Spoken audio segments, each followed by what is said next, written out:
Howdy, chat. On.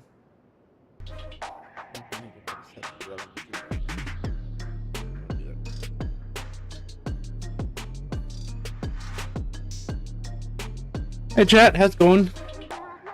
Gonna grind some more points. See if I can get that free ISO drop, so I don't have to waste my in-game currency on picking him up. And then a little later, we'll probably take a small break because Trifaust, the player for Vale, needs to roll up a backup character for events that might be coming in today. Well, I say, but you know, next couple sessions or so. It's always good to have a backup character. Yeah, so there's that. You guys get to see what I like to call the chaos route. You guys are familiar with D&D rolling stats and stuff. It's the upplay on the letting Super Smash Brothers characters determine your stats. But yeah, let me background. I do apologize that it was loud. I still haven't figured out why my application settings don't want to pick up sound for no reason. If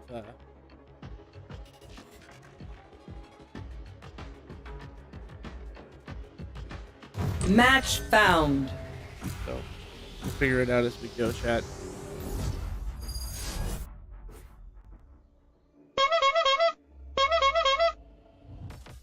That's joining stream sound, chat. I apologize. But let's see if we can get this ISO unlocked. I know I need at least 2 kills to finish out my weekly on kills. If it hasn't reset yet, I don't particularly know when I don't know when, you know, reset happens. I haven't quite paid attention enough to figure that out yet.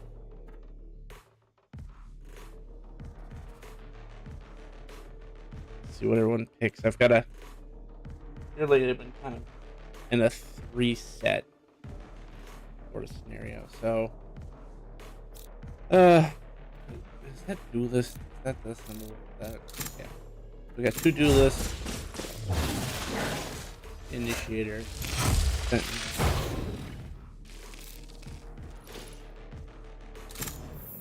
think I'll do It's not an option. more times do better with her. Watch that one. A little too hot. Let's go with that instead.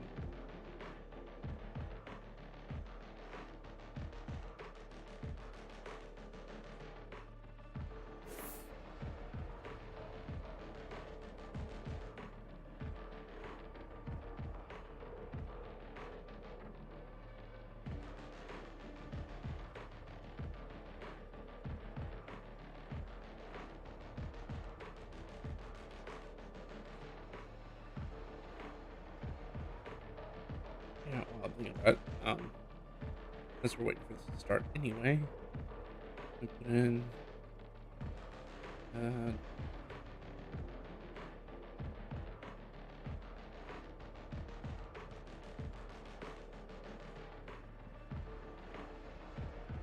Streamlabs. That's what we want. Mix audio.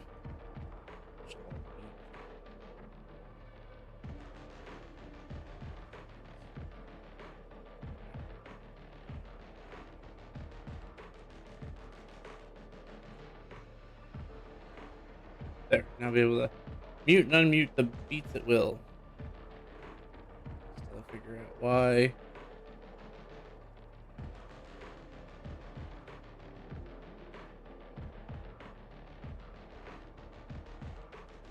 But how's your day going, chat?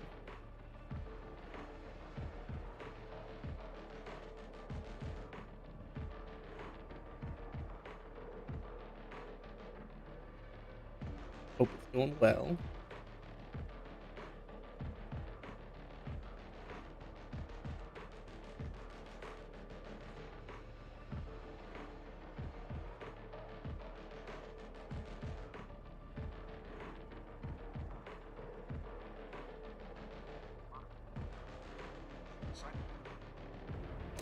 This poor place. It brings to life a city after my own heart.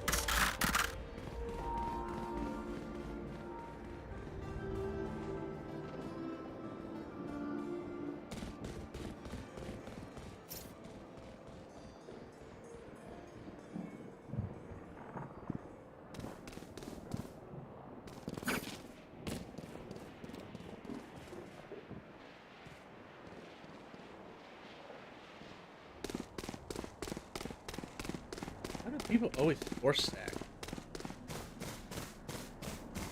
I mean, I guess.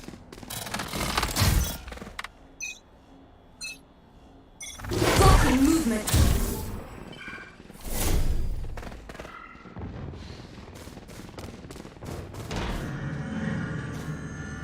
On my way.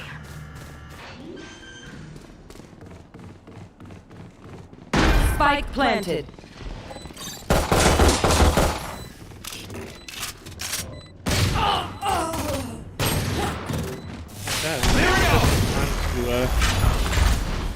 Nice, backed up.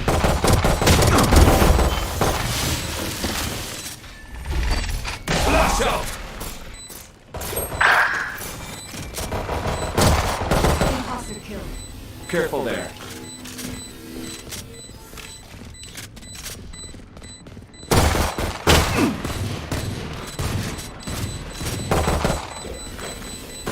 Last player standing. Eliminate.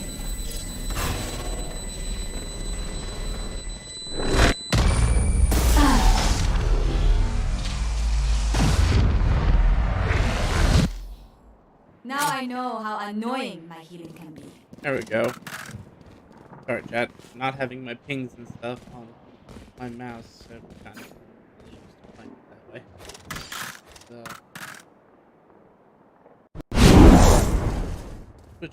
we'll switch over to here, and let's see how we're doing, guys. Not that hard of a concept. 3 and 2. Grenade!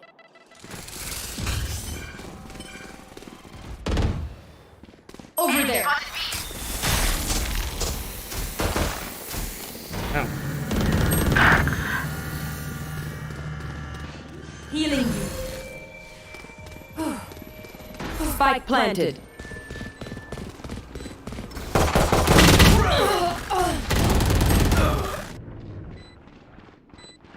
this is not getting Last player standing.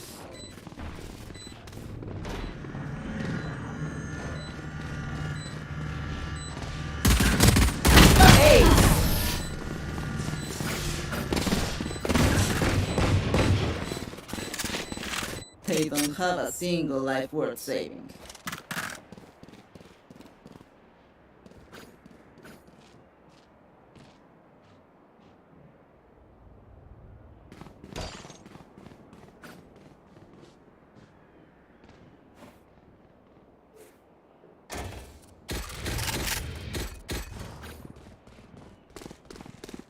Behind me.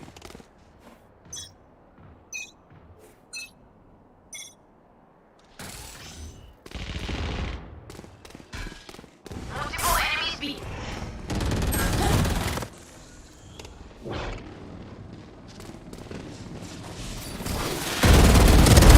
Hostile down.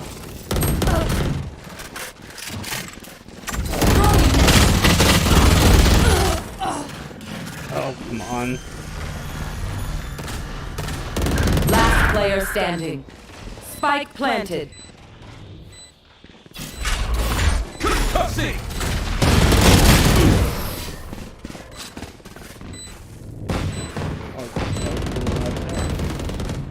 You're not being shot at, you're doing something wrong. Um.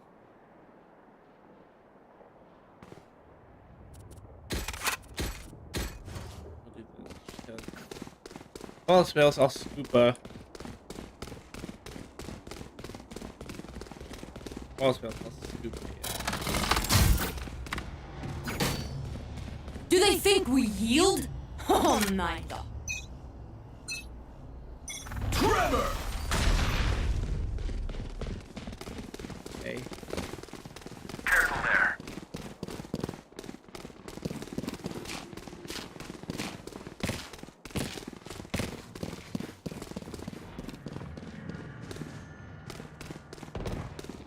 Enemy spotted A. Many enemy. Spike planted. Enemy spotted A. Nerd. Get out of here.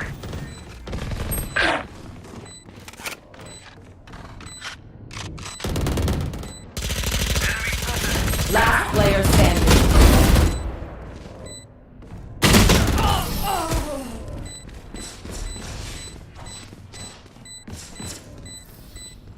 Paint? Check. Charges? Check. Brakes? Nowhere in sight.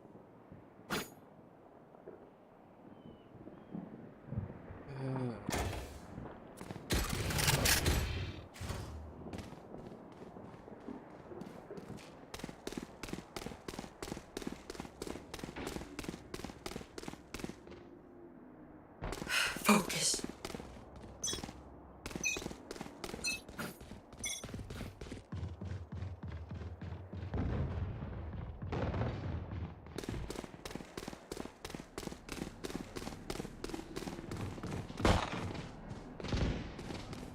Enemy spotted.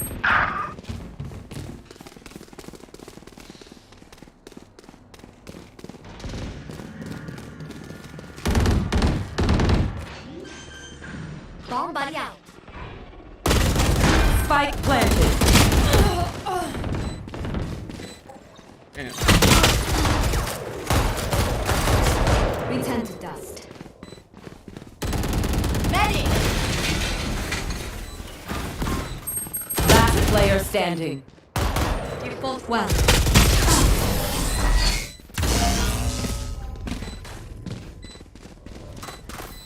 Going well. Sage, we're the perfect pair. You need life. I take it. Attackers win.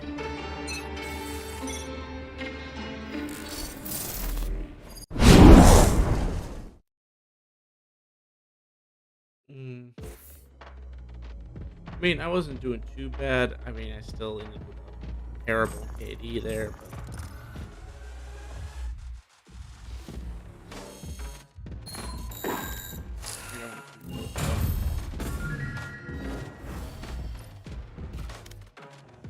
I mean, that just puts me at, what is that, 24,000 away? That's a few good games. Right?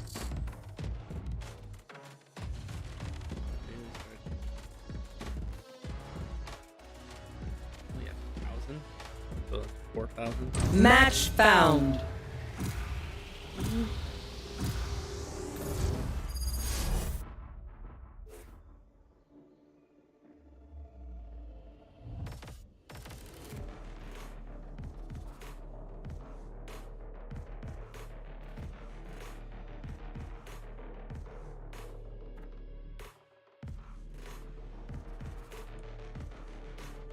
know what?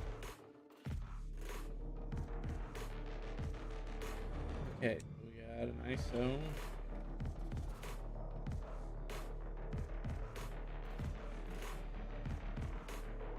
Possible fade.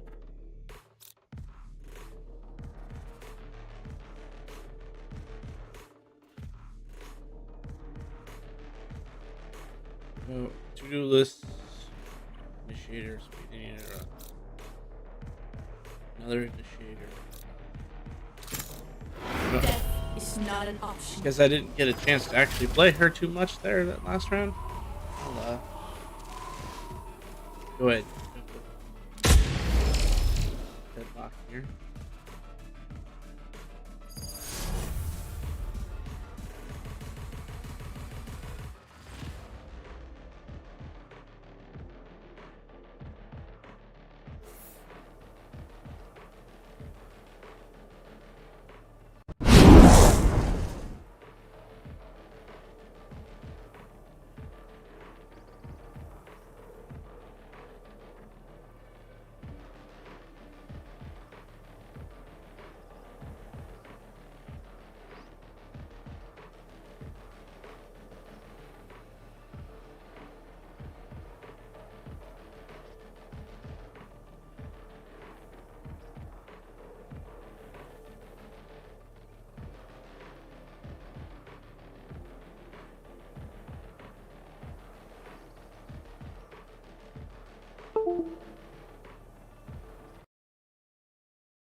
Hey, I respect the guy who gets pretty cute. Helps me focus. Call you here.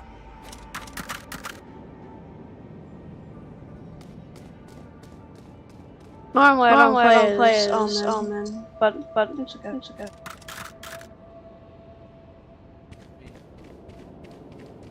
I didn't have to pick to play as Omen, but okay. Unless I missed the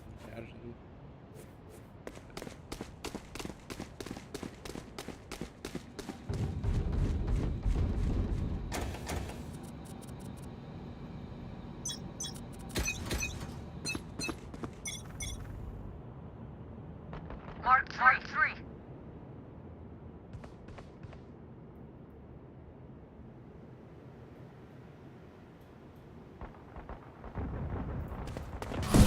Enemy spotted B.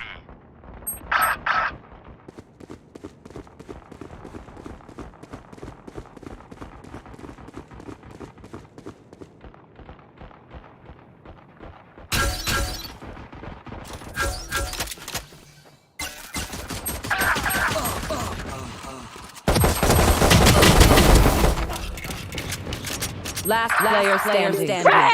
Spike down B. Well, you guys. I'm not. Make their It's only one round. Let's go. or use a gun. Whichever.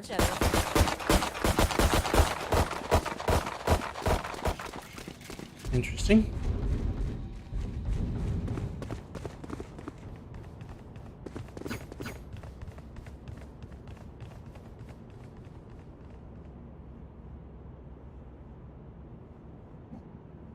Give them darkness, Omen.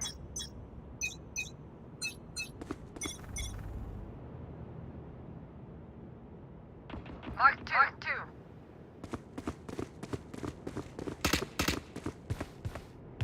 Reload him.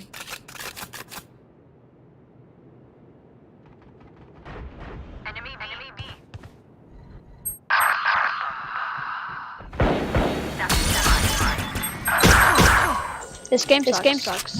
Last player standing.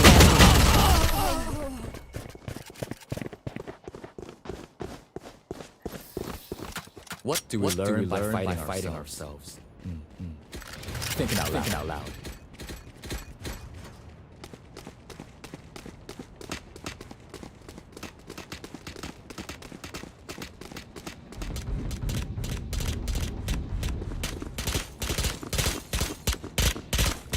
Reloaded.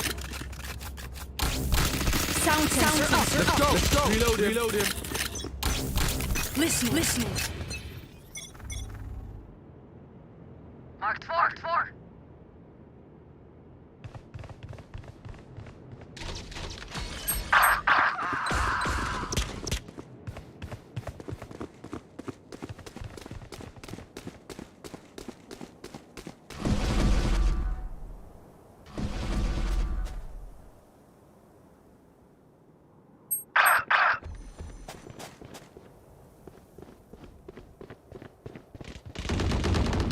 Multiple enemies, B. This game Last sucks. player standing. Hostile down. There's one guy. You got a lot. Spike planted. Let's go. Yep, well.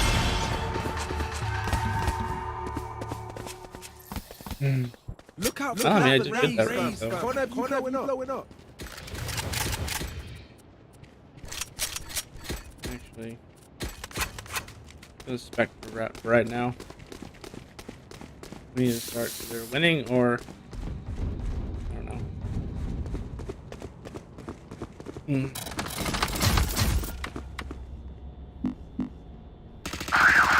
Just a shadow.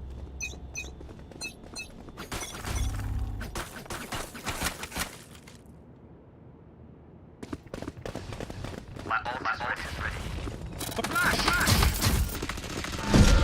Someone's A. Spike down A. Ultimate ready. Hold them to their grave. How can you freaking hit me? Reeling them in. Last player standing. Struggle no longer.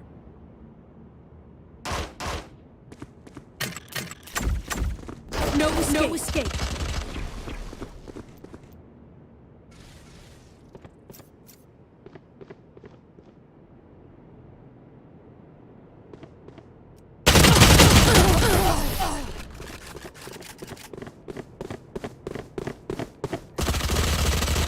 I open their mind. Find weakness.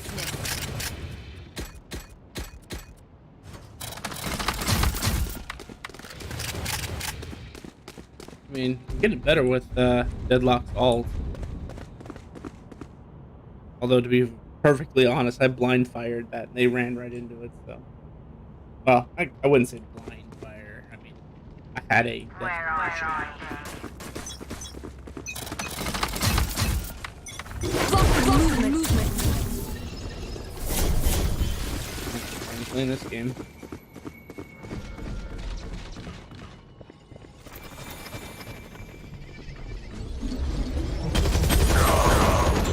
This game sucks. Bunch of guys A.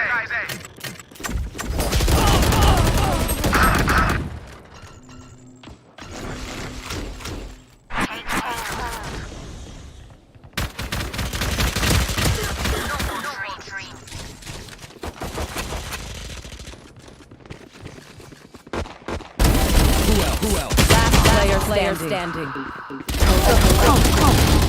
Spike down A.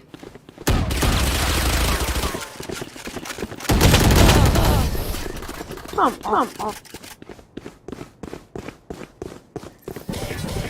You're all more important than words on a brief. Look out for each other. Let's just surrender.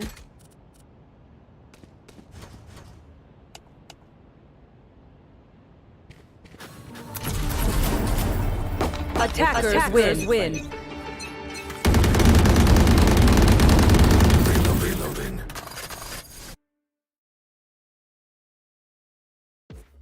Sorry that the keep wanting to forfeit. I know it's not incredibly entertaining. Damn, that was only worth 500. Rounds or stage. Both those aren't too bad. Headshots. I occasionally get good headshots. I know they would never do this, but if they counted, what do you call it? Oh.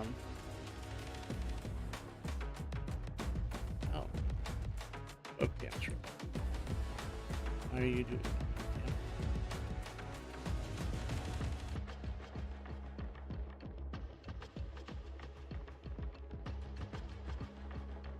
Match found.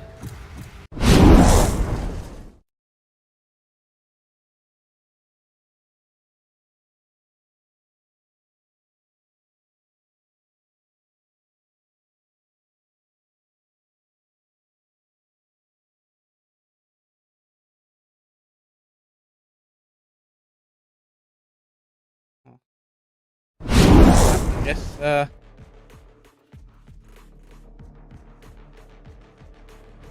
it's weird. I guess it's just gonna be game only. I'm trying to figure out what the heck is going on with my webcam.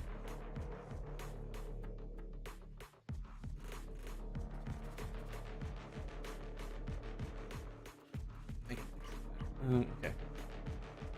We got a initiator, and we have a. You know what? Maybe it's a deadlock day. You know, chat. Some days there's just those days where, it's like, yeah, we're playing a certain character.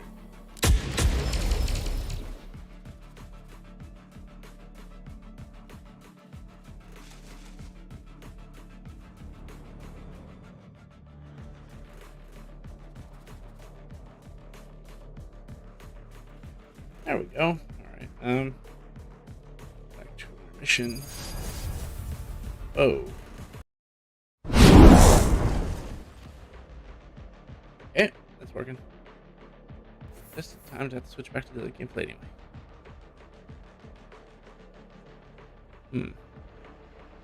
These are running kind of.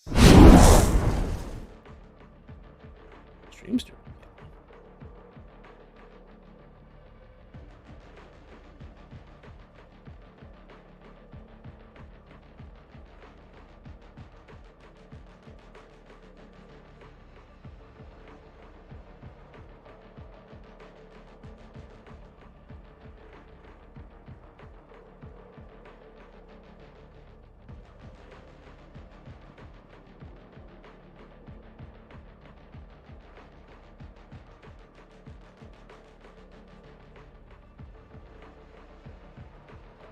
Let them come. Eagerness will undo them.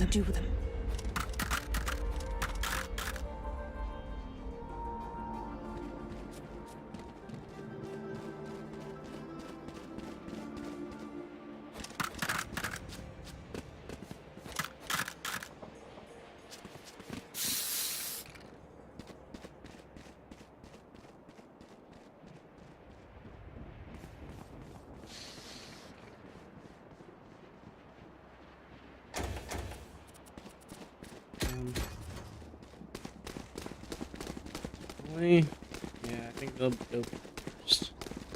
I don't know if it's intuition or if it's just. Turret out.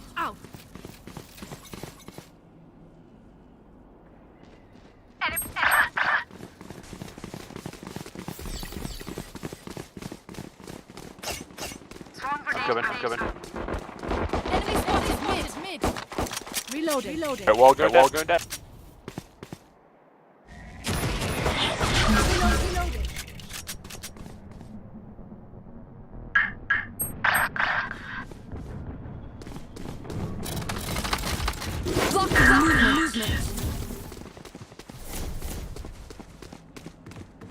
Don't ask me why I did that.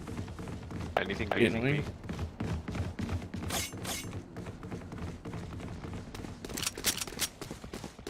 I got it. I got it.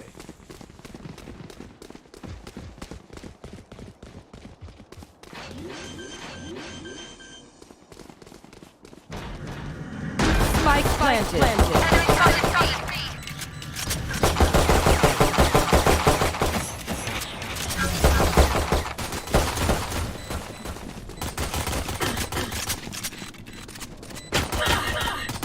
He's so dead. So dead. Okay. Alright. 200. Placing swamp grenade. One enemy remaining. Enemy spotted. I got half.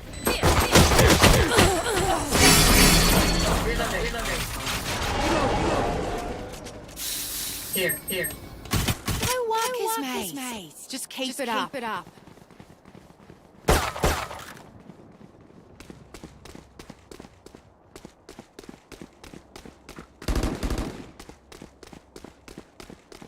Alright, chat. I mean, that didn't go great, but that didn't go terrible either. So, first round victory, I will take it. Quick peeks now. I'm gonna stick to my normal strategy though of, save first round. Let me know if it's A. I think it's B. Yeah, they're tons. Tunnel.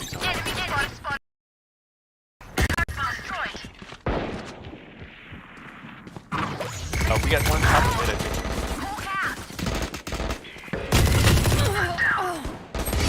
Last player standing. Stage 90.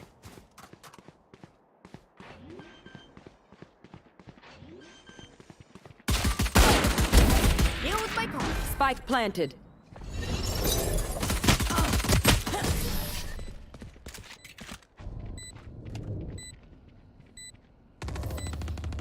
Drive them crazy, Raze. You're good at that. Are we still? Yeah, save it.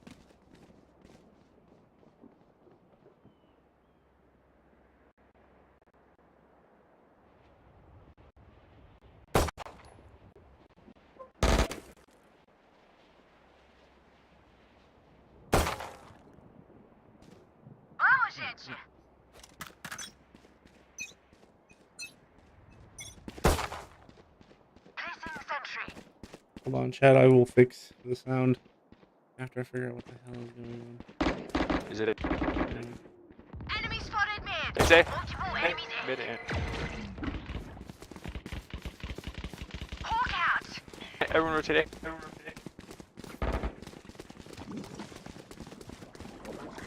Something is seriously wrong on my end. Got him. Enemy spotted mid. Hey. Reloading. Out. Turret out. Turret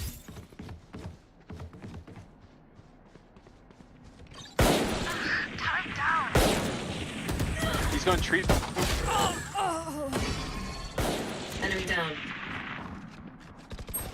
Toxins going up.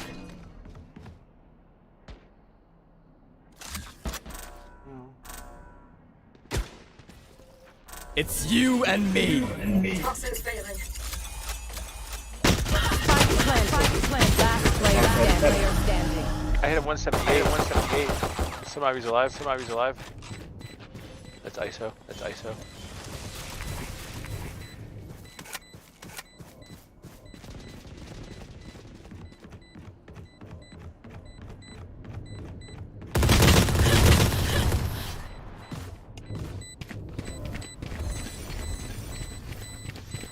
They think themselves are equals.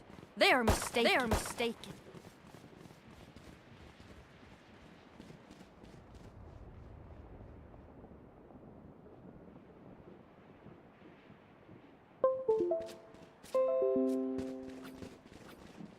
Turret out.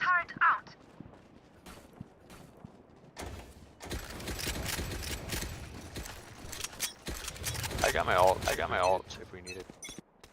I'll go watch A.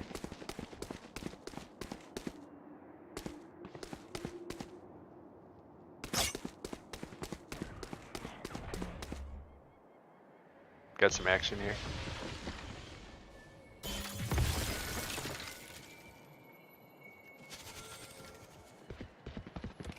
Is it me? Turret down. Knocked him. Knocked him.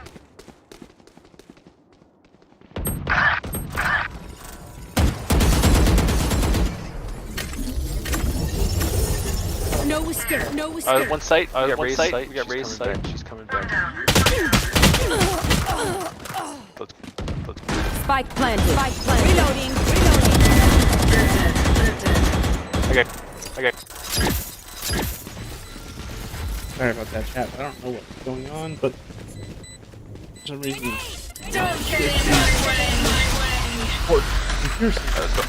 Let's go.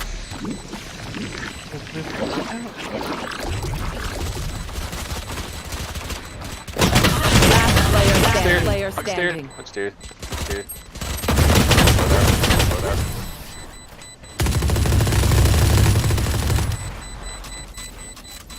Combat is a means to an end. And we are the means.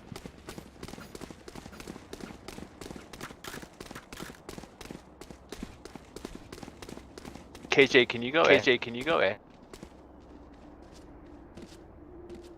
T-right.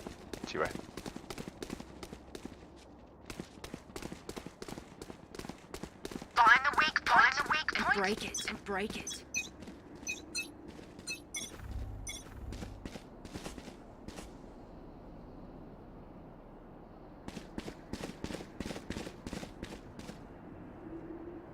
Careful. Placing sentry. Other aim. Barrier deployed.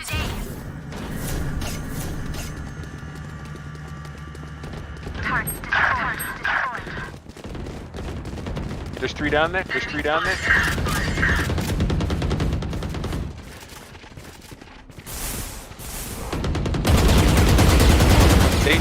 Sage is hell. You're on site.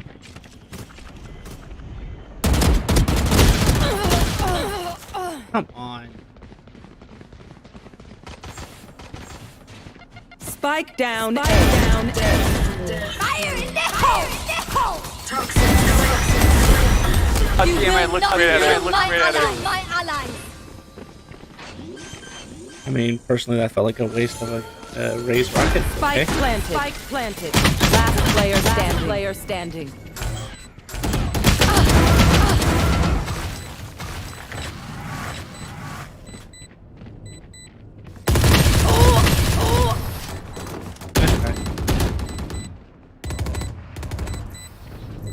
Make sure to follow my pack. The lead is right to the enemy. I'm gonna save. And watch me.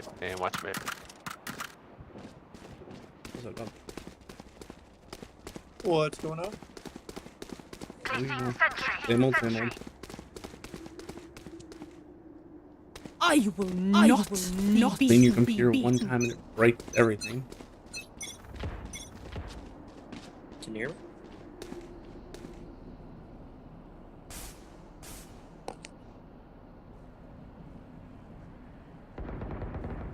Enemy spotted A. It's you and me. Keep cleaning. Enemy spotted. Multiple enemies I cleaned it. Tammy's top of mid. It just decided to not played fair.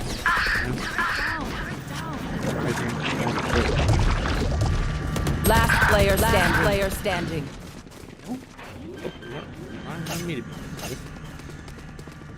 Spike planted. Long. I guess that. You're up. So is it getting fixed? Safe. Going back. It's working for right now. Gotcha. Is But it the like- updates or is it just your computer? It's because I need it. My computer hits to be turned off at any Gotcha. given. I think I need to dump mine. I'm starting to like it feels like my graphics card is like freezing up, but I think it said that there was Their gecko spyware. is mine. Not Is mine. spyware, but malware. Listening. It's like, Turret okay. out, turret It's like the out. only thing I've been downloading is Enemy spotted, enemy homework, spotted, mid. so I don't. You are powerless. Powerless.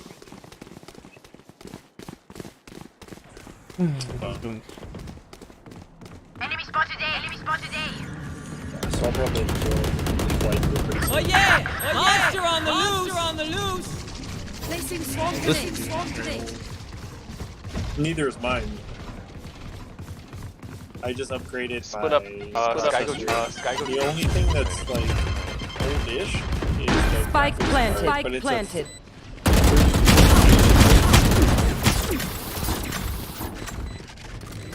I get out there. I get out there. I'm in this game. Oh, Enemy spotted A. You're good. I told Chad ahead of time to be popping up. Will you go away? Last player standing. Player standing. Alarm bot. Alarm bot. Normally we're fine with the game is fucking loud as hell. And you know, it's always been one of my pet peeves for games that, you know, shooting games in general, that they don't separate like There's bullet no sounds need for the enemy from to other suffer. sounds. Like it's Kill just them considered fast. game Kill them sounds. fast. Like, you know, Yeah. I wouldn't mind just turning down the bullet sounds. Everything else would be fine. yeah, that part's frustrating. This is not good. I look like I suck at this game, which I'm not like good, but I'm not terrible. But like twice in this match, my keyboard and mouse was shut. Listening. Listening. Like mid game, I'm like, oh god, I can't shoot anyone.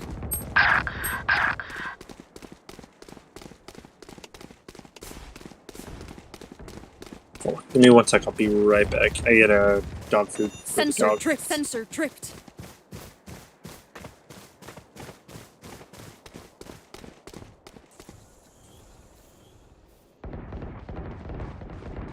Hold them to their graves. Really.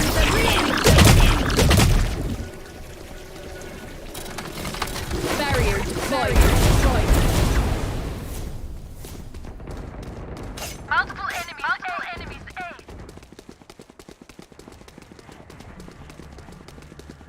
Killed my bot,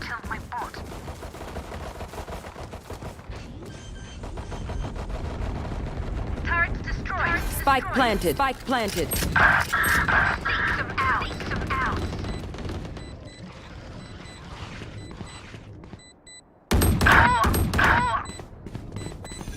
Last player standing. Enemy spotted A.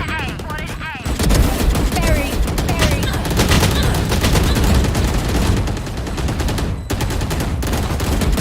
One enemy remaining.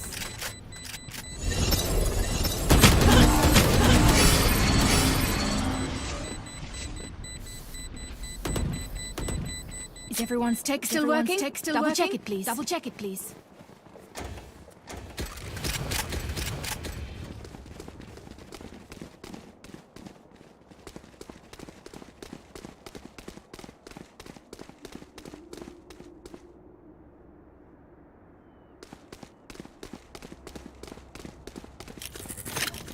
Turret out.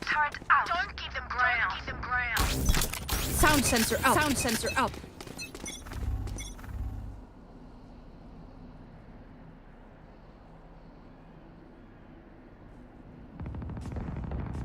Multiple enemies.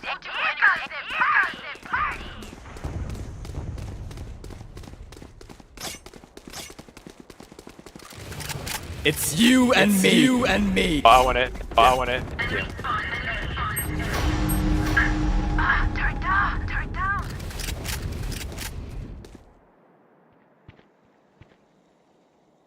I know where he's at. Right there. One enemy remaining. Spike down A. May I have it, please?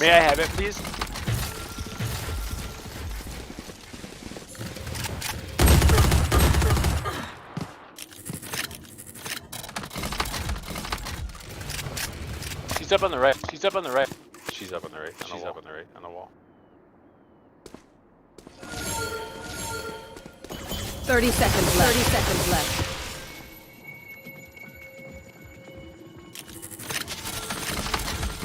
Blocking movement. Blocking movement.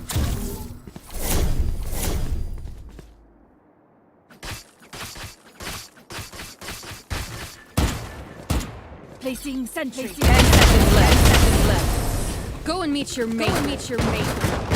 Reloading. Reloading. Their death demands your weekend, man? our attention. Good. Other than computer problems, but you know. Comes with territory. I just did the most disrespectful thing I probably could have ever done. What'd you do? It was down to one last person, and they walled themselves in, hoping that we would just go away. So my character also has a wall, so I just walled in their wall. The most disrespectful shit I've ever seen, because by the time she broke through her own wall, she's like, over there. Over there. oh, yeah, no, that was totally payback for what I did. Here. Okay, now. Still not great. Also, it doesn't help that, you know, I understand this is unrated, meaning rank shouldn't matter. But at the same time, you shouldn't pair a shit ton of golds and silver rank versus bronze. No. Most of us on our team are bronze. It's literally lowest and low. Why the fuck are we getting paired with people? Last player standing. Player standing. Down. Flawless. Things keep going where they're going. We move as a unit, okay? Last thing I need is some hero messing things up. 7 more kills this round, which isn't even possible. Because there's only 5 people. Listening.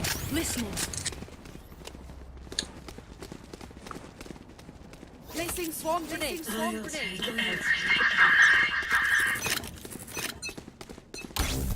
Listening. Hawk out. So, No I've been doing some surprise, thinking. No surprise.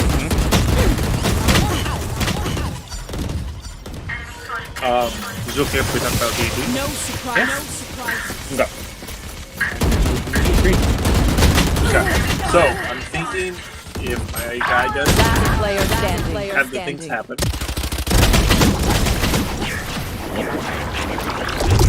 Which it sounds like is pretty probable. Last round before the switch. Last round to use our creds and abilities. Don't waste your Fighting it. firepower. Can I get Or this? you mean the thing that's happening to him? Anyone have funds to spare? The part where he dies. I mean, one way you die, the other way you don't technically die. I'm not really about trying to kill teammates. That doesn't mean he dies. Sound sensor out. Because, well, you know what? I won't say anything. Because that would give away too much. But I doubt you're going to have enough time for suicide. Is it going to be that instant? Yeah. It's you But and I'm not me. going to say you it and couldn't me. happen. Because anything can happen. You are powerless. So, like, I'm trying to figure out what it could be. Do I You'll know? never figure it out. I don't know actually know what it is. I don't think you as a player have ever dealt with this. Okay. Unless you have... Jesus Christ! I don't know if you're watching stream or not, but did you see that fucking rocket? Last player standing. I did not. Rude! Lockdown destroyed.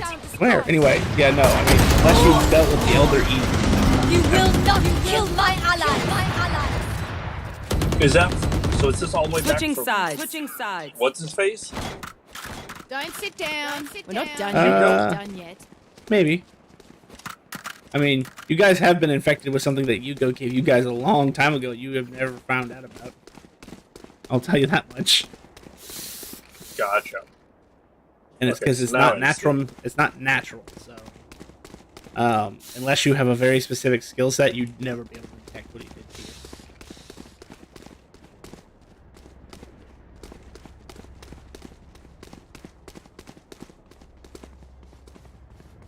Because otherwise, Thea would have said something by now. I will not die today. So if I choose not to do the double agent thing, my character will pretty much just disappear.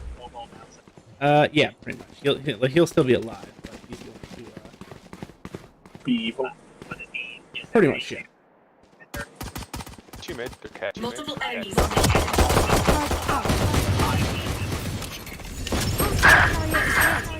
Spike down mid. Reloading.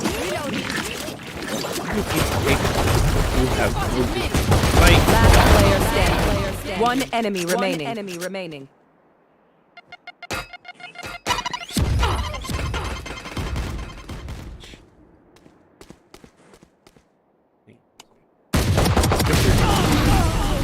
No!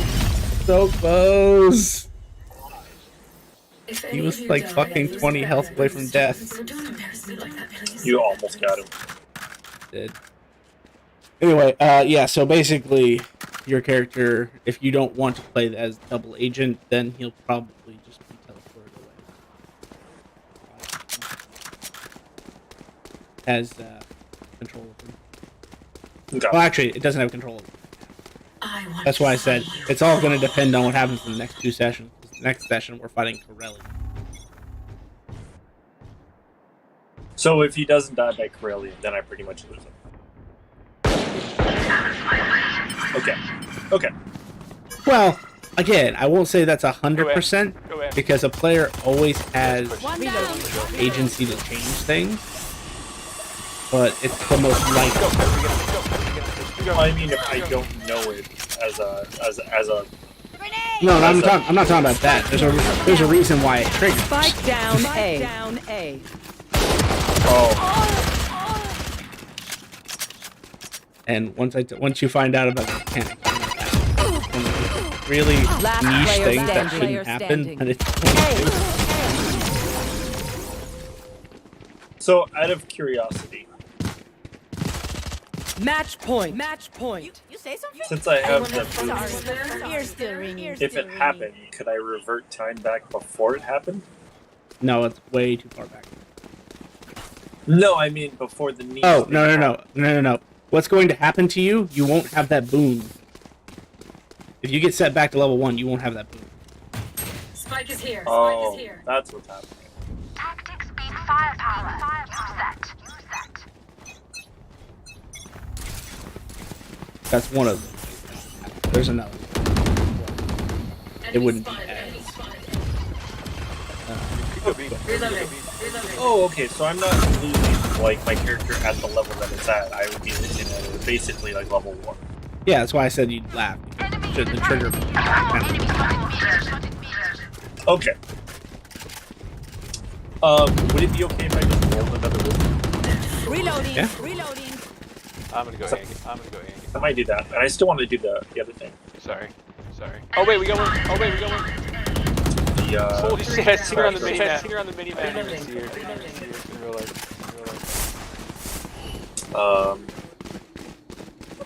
Yeah, and I might just One enemy remaining.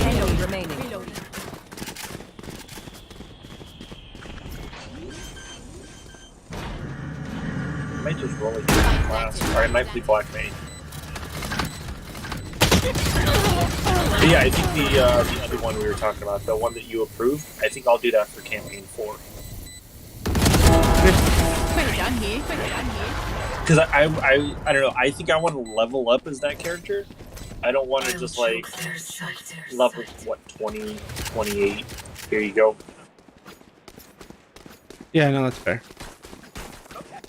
Like, I think it'd be more fun to like level it and experience it as a class, the class as a whole.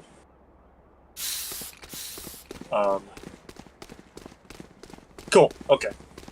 And then I might just, I might switch subclasses.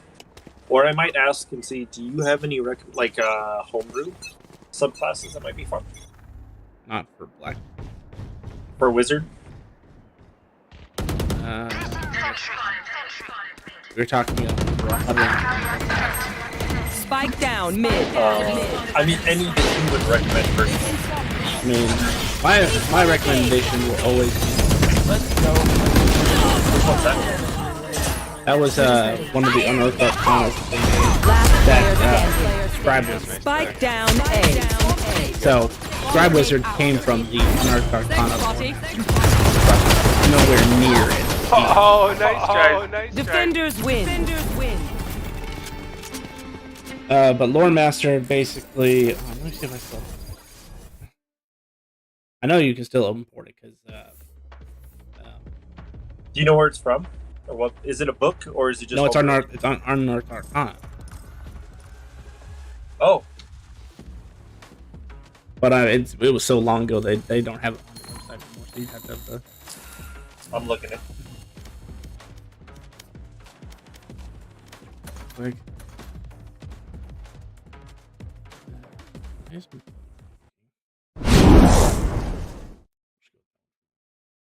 Lore mastery. Lore master. Your proficiency bonus is doubled for any kind of history, nature, religion skills you're proficient in.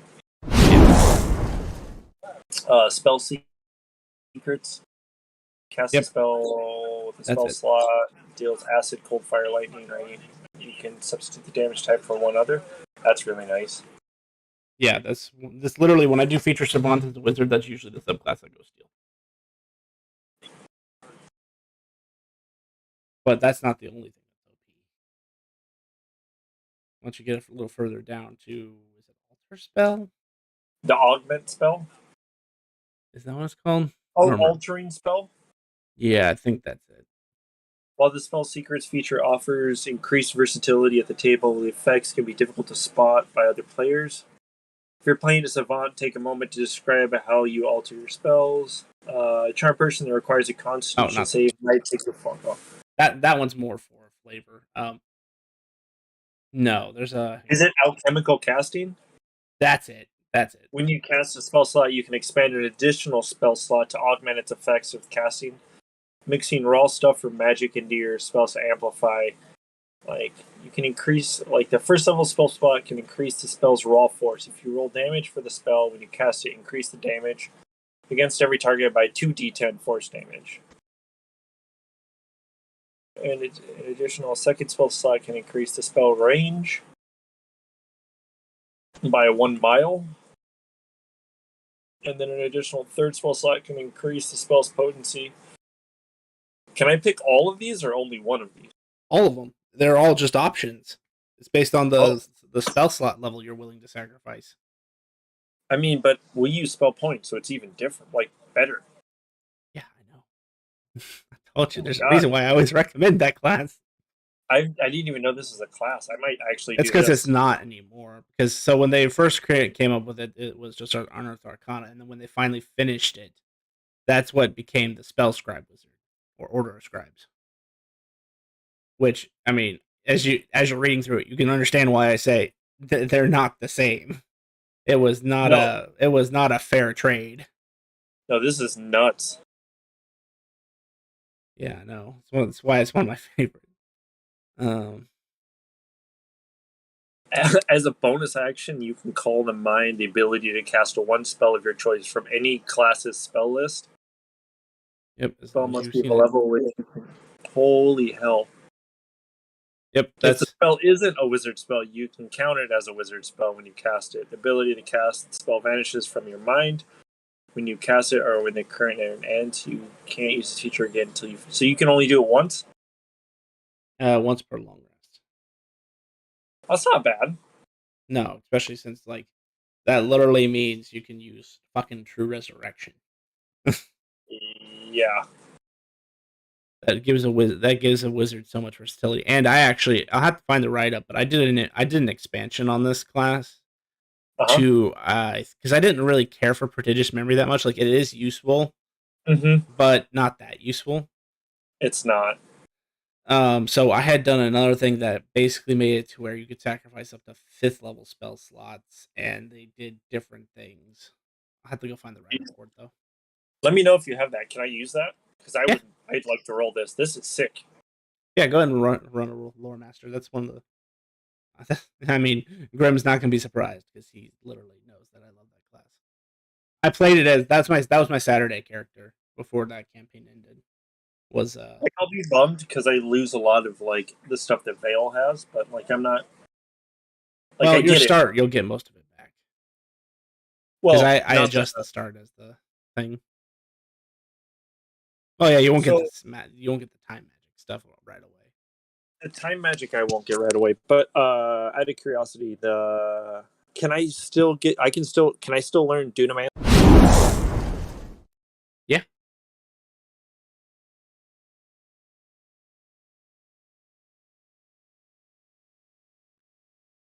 Well, so you have to find a source that will let you learn it first, but it's still learnable.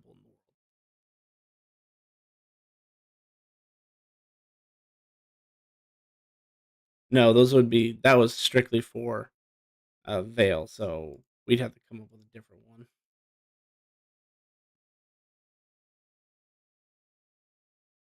Let me see. So Steam isn't open. Give me a second. I have to open up the game that Chaos Route is determined by. Actually, I actually already got to run this once for Flair's new character. He's one of the Wednesday players.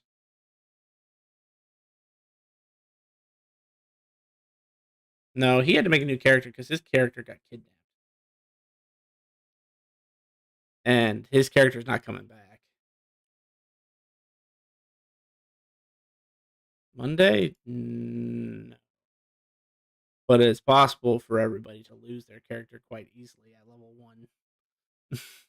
Especially since you have entities and forces hunting you that are incredibly powerful.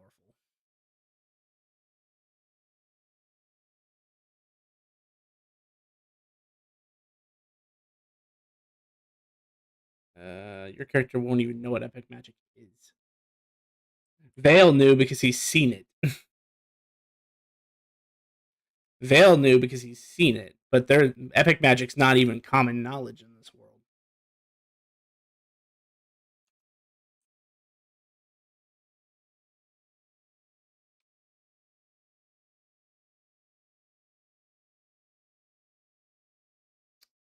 Fair enough. Fair enough. Fair enough. Give me a second.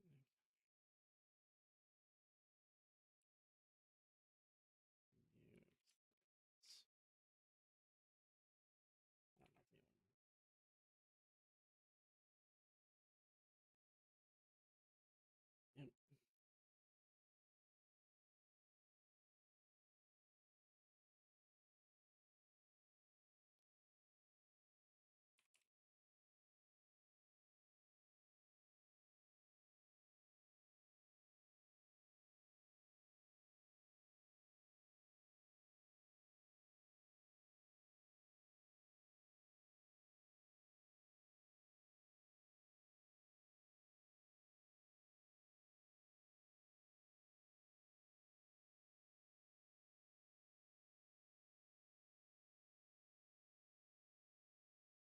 Sorry about that, chat. Let's see. So chaos rep stands.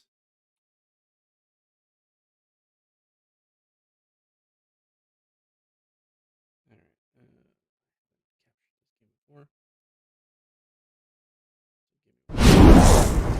Make a new setting for it.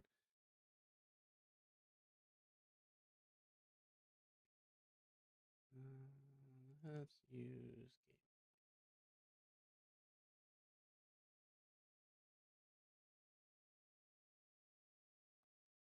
There we go.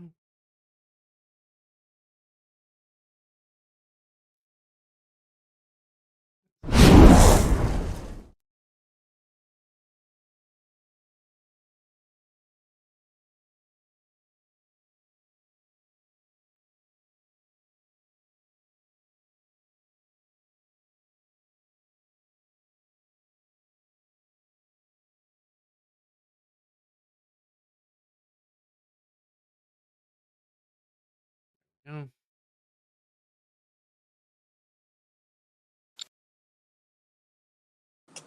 There we go. Welcome to Brawlhalla.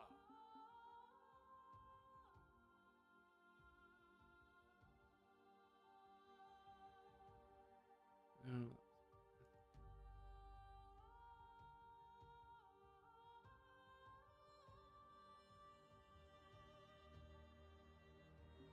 There, now you can watch your stats as they died in painful death.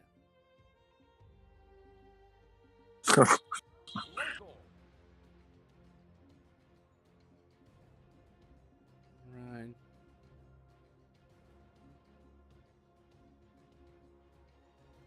So do I just I pull the numbers and then plug them in where I want, and I can double 2, right? Oh, no. Each player represents a stat. Oh. So, hang on.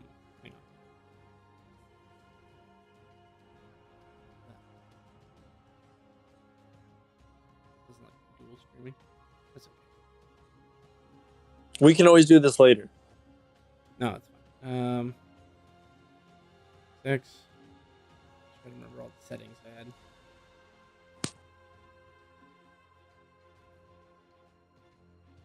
All right, so yours is 30.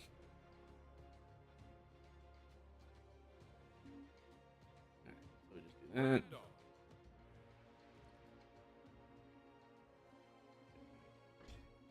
we just do that. But currently they're in order. So strength, dex, con, wisdom, intelligence, charisma.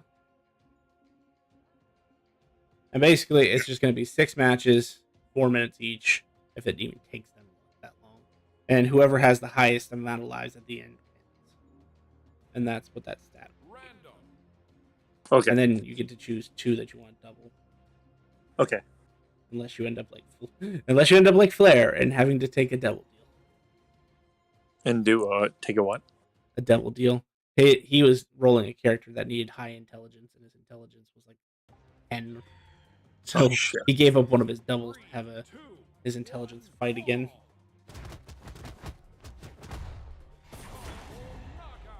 Jesus.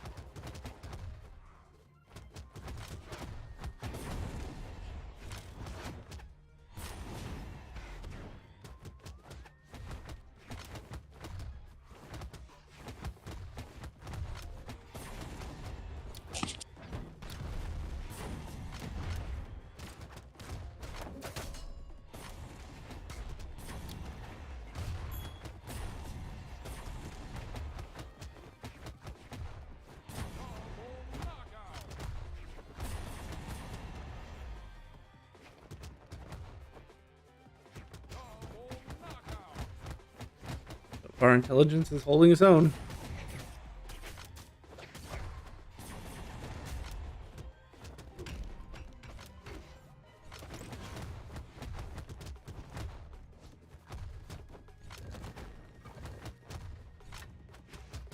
Intelligence and strength.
I mean, so far it's looking like you're gonna have a 25 in intelligence.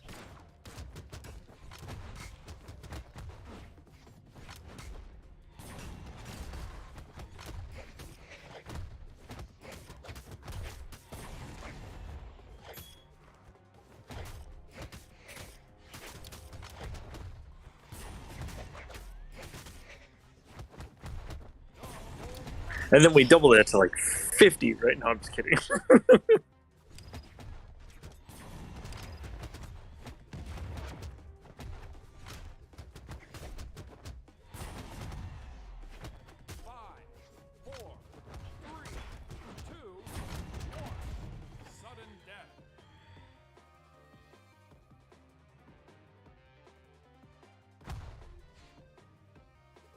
Wait.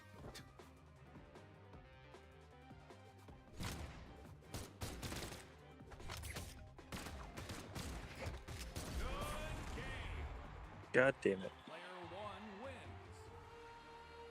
believe he had like a 21. No, he had a 23. So 23. All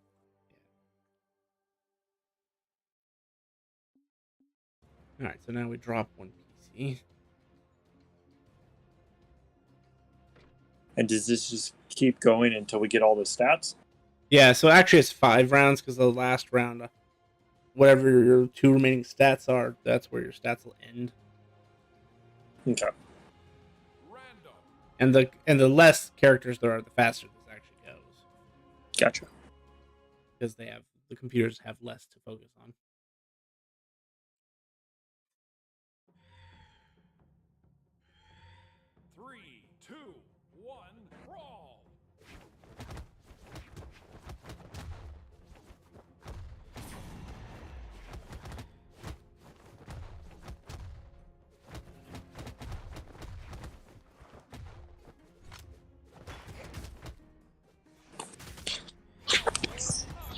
Thanks for doing this, by the way.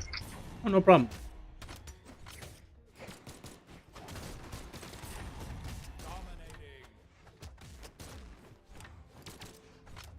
So it looks like your wisdom's gonna be your winner so far. About 30. Jeez. You'll be a wise wizard, that's for damn sure.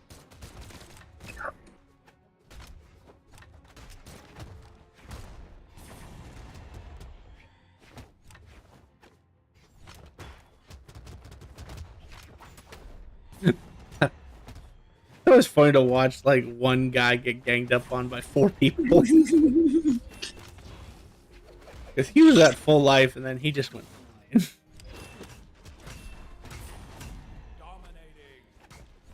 Oh. It's a... Oh, there goes intelligence.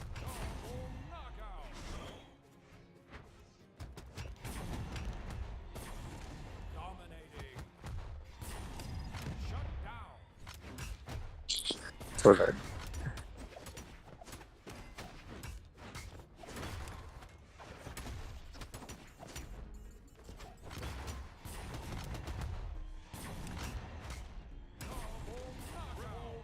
Damn, intelligence? You scary.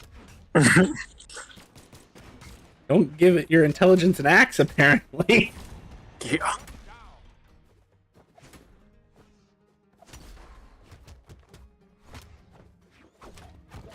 Yeah.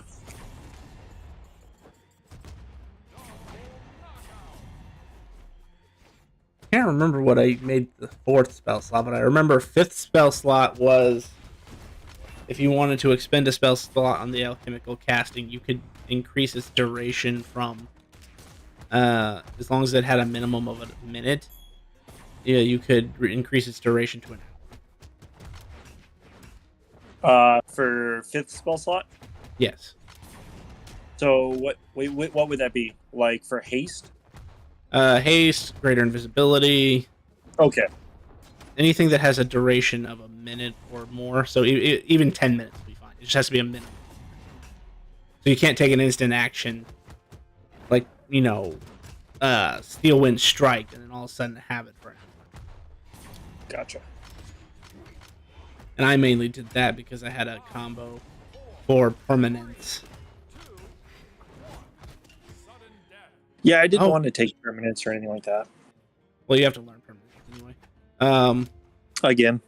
Intelligence. Intelligence is 1! What is it? 20... 23, I think? 23.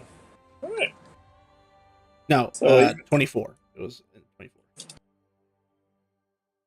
So I could still double it, and then it would just cap at 30, right? Yep. Okay, I'm cool with that. Well, we'll see. The devil deal might change things. But you'll find out the devil deal after they're done fighting. Okay.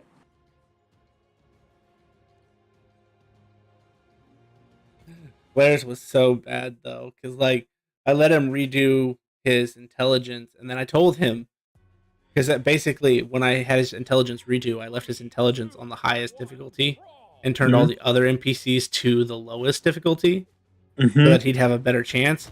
And I told him if his NPC could hold out the entire time without losing a single life, I'd let him double it and then go past cap. Ooh. And I'm not kidding you, literally last 10 seconds it fell off. Oh. So we got a 19. So it's still pretty good for intelligence, since their cap is 20. But it was hilarious because it held on the entire time, and then last 10 seconds it overextended and tried to chase because it knocked someone off the map far enough that they would have gone out anyway. But the NPC just decided, I want it dead, and then had no more jumps left. Jesus. So it's Dex, Con, Wisdom. Question for you. So I know you had talked about divinity. Since if the character re-rolled, could I choose to not take epic levels and try to find a way for divinity, or is that not an option?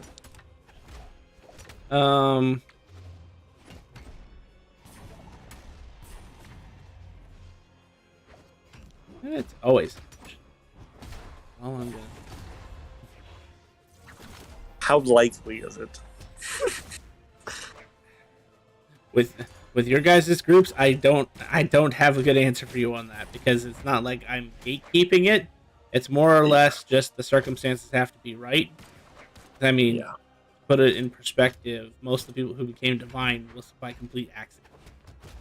Gotcha. So Blair's character became a divine because he had. Are you familiar with that time we reincarnated as a slime?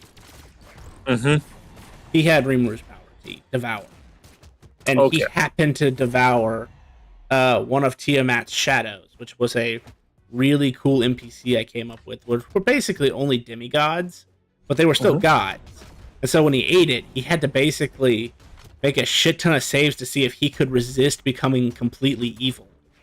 But either way, he became a divine because he ate it. And then Bubblegum became a divine by complete chance. Yeah, I remember that. The god of magic. And then Yuki's character became a divine because she decided that she would do a favor for the goddess of magic by becoming the heart of the North. It looks like your con's gonna be a 26. Con at 26. That's actually a pretty damn good con.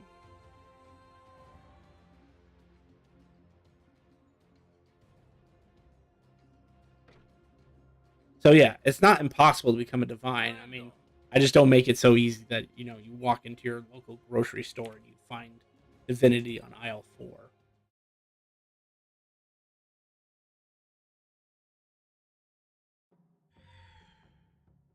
But yes, if you want to go for it, then you can forego leveling for that. Remember, you don't get the boons every 30,000. Yeah, but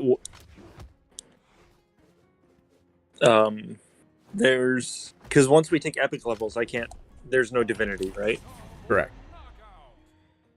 Gotcha. And is the divinity really that much stronger?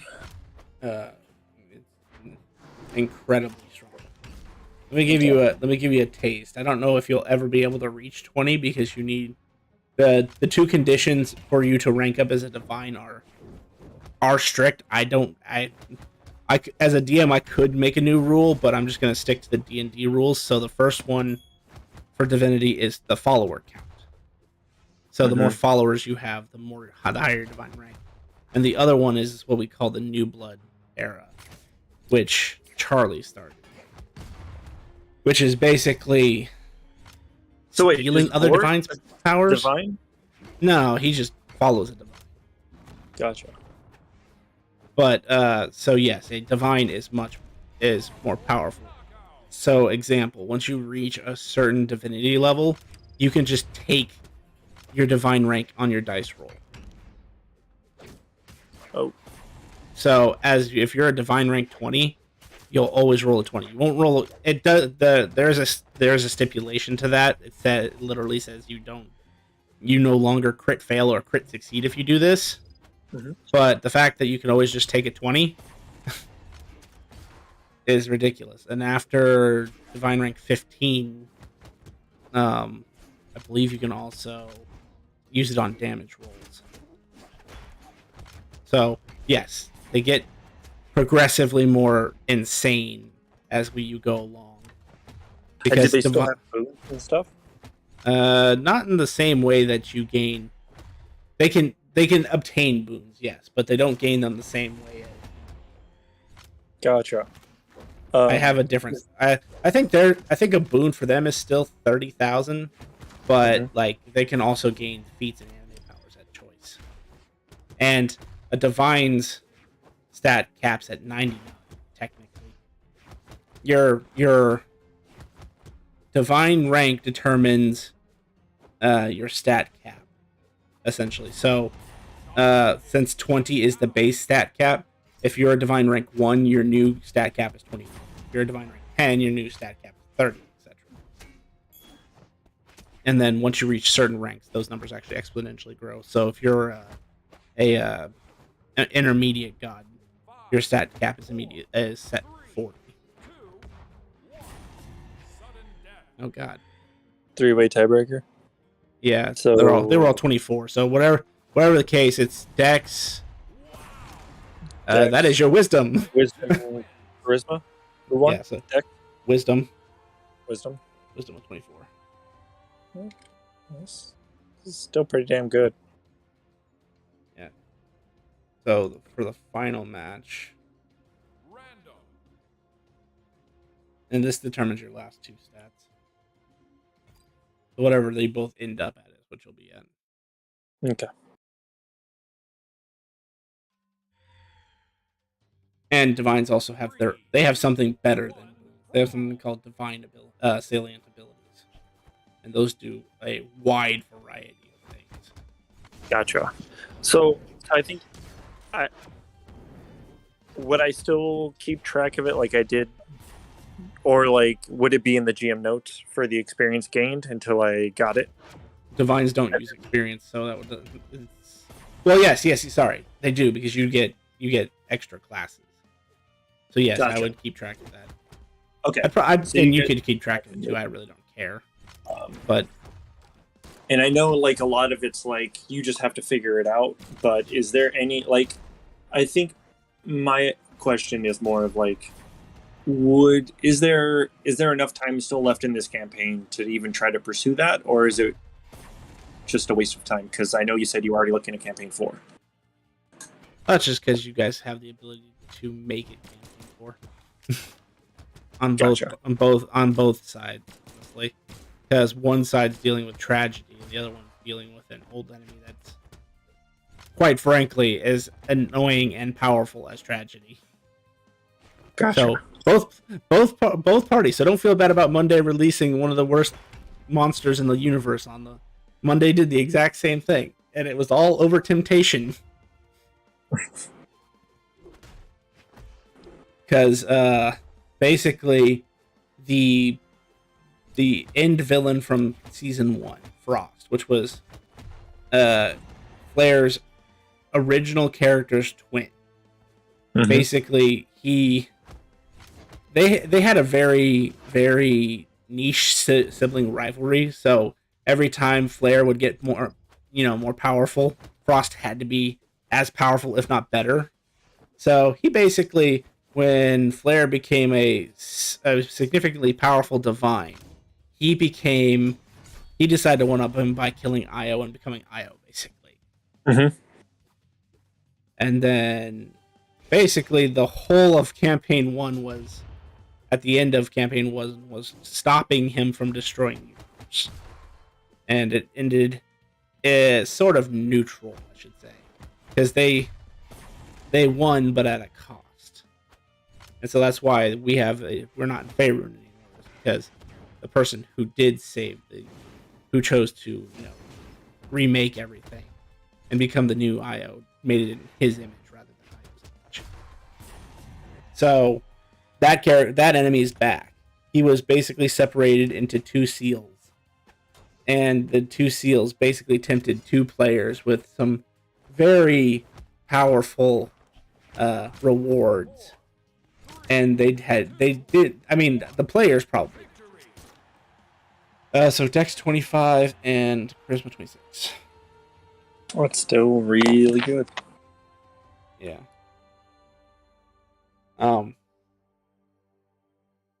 So basically, because they took those temptations, that character was able to reform, and he may not be as powerful compared to what he was, but he's on par with one of the Primus Primordials.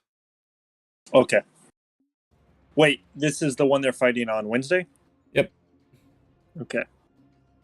And I know the one that we're fighting on Monday sounds like a level 40, 50, and he was a divine that was basically dethroned, right? Yep. So he won't have his divine, most of them. Every god that fell got to keep 1. But he'll still have all the power. A lot of the power. That's why, it wasn't as simple as soon as they fell, people started killing him. No, that's they're still the equivalent of an epic level adventurer. Most of them. Yeah. All right, for your devil deal, if you want, you could have the same one that I gave Flare. Give up one of your doubles and choose a stat that you want to rerun, and it'll run through at Chosen, while all the other 5 will run at Easy. And if it happens to live through the whole thing with no lives lost, it lets you double it above cap. Okay. And then if it dies, I just lose one of the doubles? Yeah. But you still get whatever the stat level is. Okay. So it'd still be like intelligence 29. Yeah, exactly. Okay, cool. Yeah, let's do that.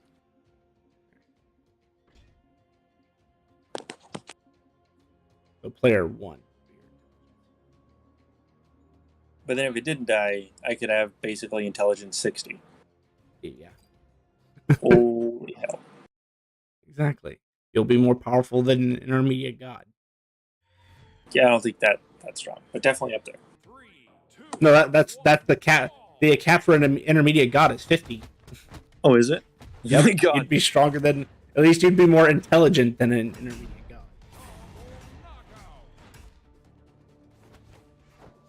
Actually, I think that would make you more powerful than the goddess of magic in her current state. Didn't he already die? He already died. No. Now he died. Oh, okay. Man, you still got 29. Yeah. And at that point, I think you better start doubling on other stats. Or rather, at this point, just moving on your other stats to 30. Yeah, that's what I was thinking. Because keep in mind, this is also before racial abilities. So technically, your racials can just go ahead and boost these to the whatever you want. Gotcha.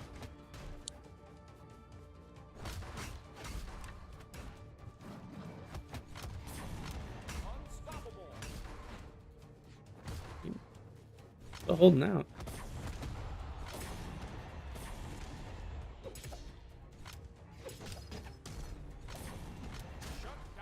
Now you're good. God damn it. Well, if you pick a race that's +2/+1, that's still a 30. Yeah.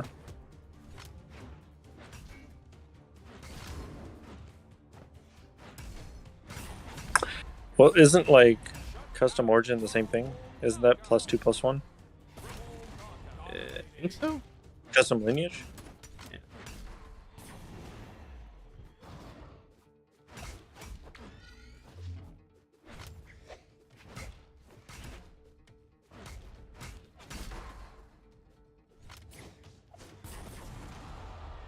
Okay. I don't know why she Yeah. chased him down so hard. Yeah.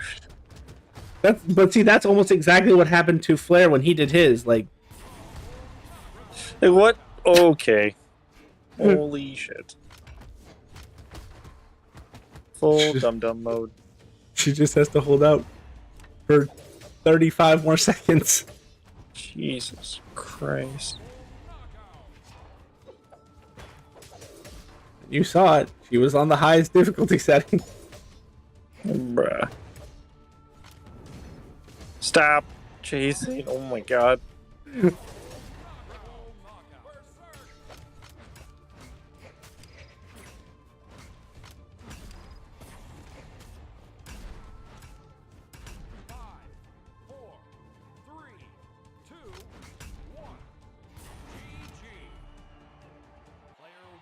I mean, ultimately, your intelligence is 26, so it's 2 points higher. Yeah.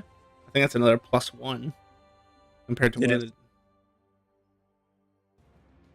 Yeah, there you go. And you can choose to double whichever one you want. Probably Dex.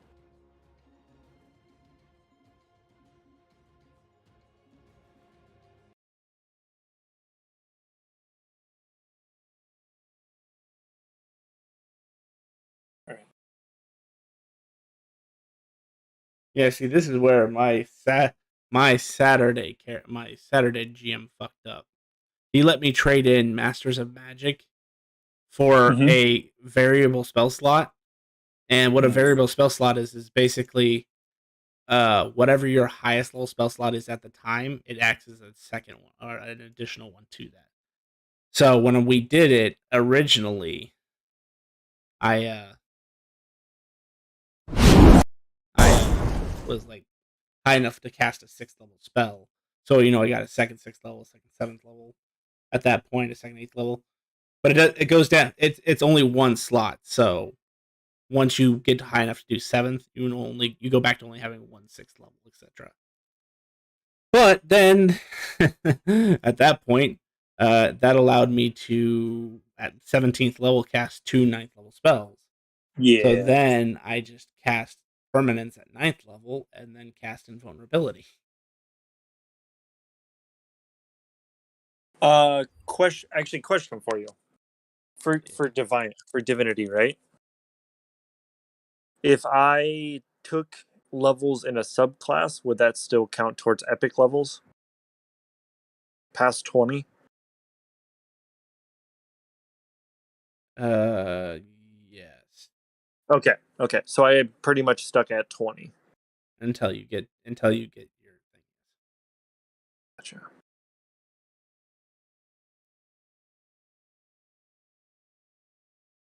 Why did I not? Before I launched it, I came back up. Being a lore master.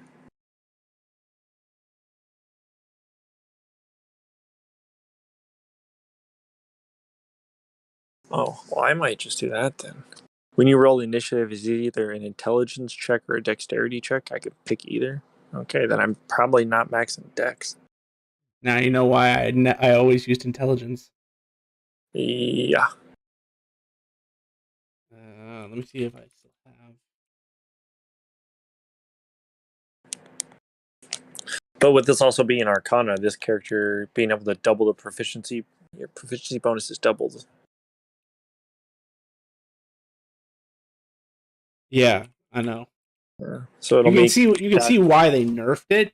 I just felt like they went the complete opposite direction with it. Yeah. Well, I mean, for our campaign specific, like it'll be easier to cast epic level spells with this guy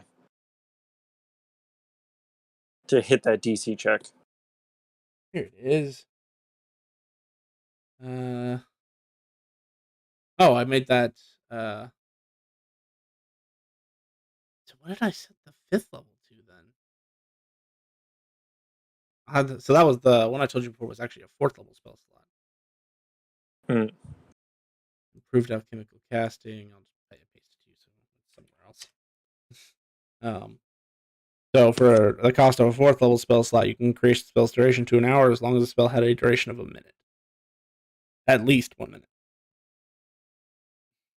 Jesus. I'm trying to remember. Well, I'm just thinking shield now too. That's permanent shield for an hour during combat. Uh-huh. Yeah. So Dex is far less important with this. Yeah. That was one of the reasons why I liked it, though, is because it made a wizard feel like a wizard. Because, I've never, I understand why they tied in Dex to initiative, but I've never felt like that was fair for your caster classes, because most casters are not going to put a lot into their Dex. Or if they do, they're going to dump stat one of the other stats because they have to put in the Dex. When, a caster really should be closer to wise, charismatic, or intelligent versus being athletic. Just trying to find it. I swear I had one for 5th level. I just don't remember what it was. And unfortunately, the way that Discord chat works, I'm scrolling through eons of fucking messages with Grim. He's been in this campaign since near the beginning. I wish I had started playing online and found you guys earlier. I've thoroughly been enjoying this campaign, so I know I tell Grim all the time thank you. So thanks for letting me into this, man. Yeah, no problem. We actually prefer players like you, because you at least give us feedback and explore. Because that was the thing that I've lost a lot of players to, is they don't seem to understand the concept that this game is about exploration. I want you to go explore the world. That's why I don't necessarily tell you everything in the beginning, because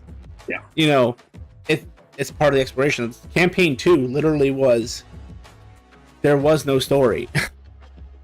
I literally just said, here's the world, you guys explore it, and we'll ride around you guys. And they basically made the story because they did certain things that affected the world, or they asked certain questions that I was like, oh, that would make a good campaign idea. Mm-hmm. And that's how I came up with the current campaigns. And then, so the start we're thinking, I don't know if we'll do it for campaign 4. Yeah, is basically kind of miniature session zeros, and so this will require some teamwork with the other players. But each session for the first 5 or 6 will be entirely dedicated to one character and their backstory, and the other players can play people in their backstory. And then once we've built up the lore behind that character, then we move on to the next character. Once everyone's built up, then the campaign actually starts.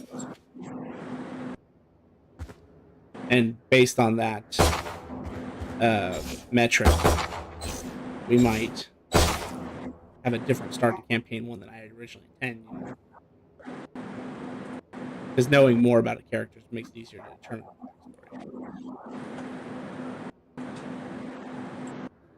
But that's just an idea. I don't know yet.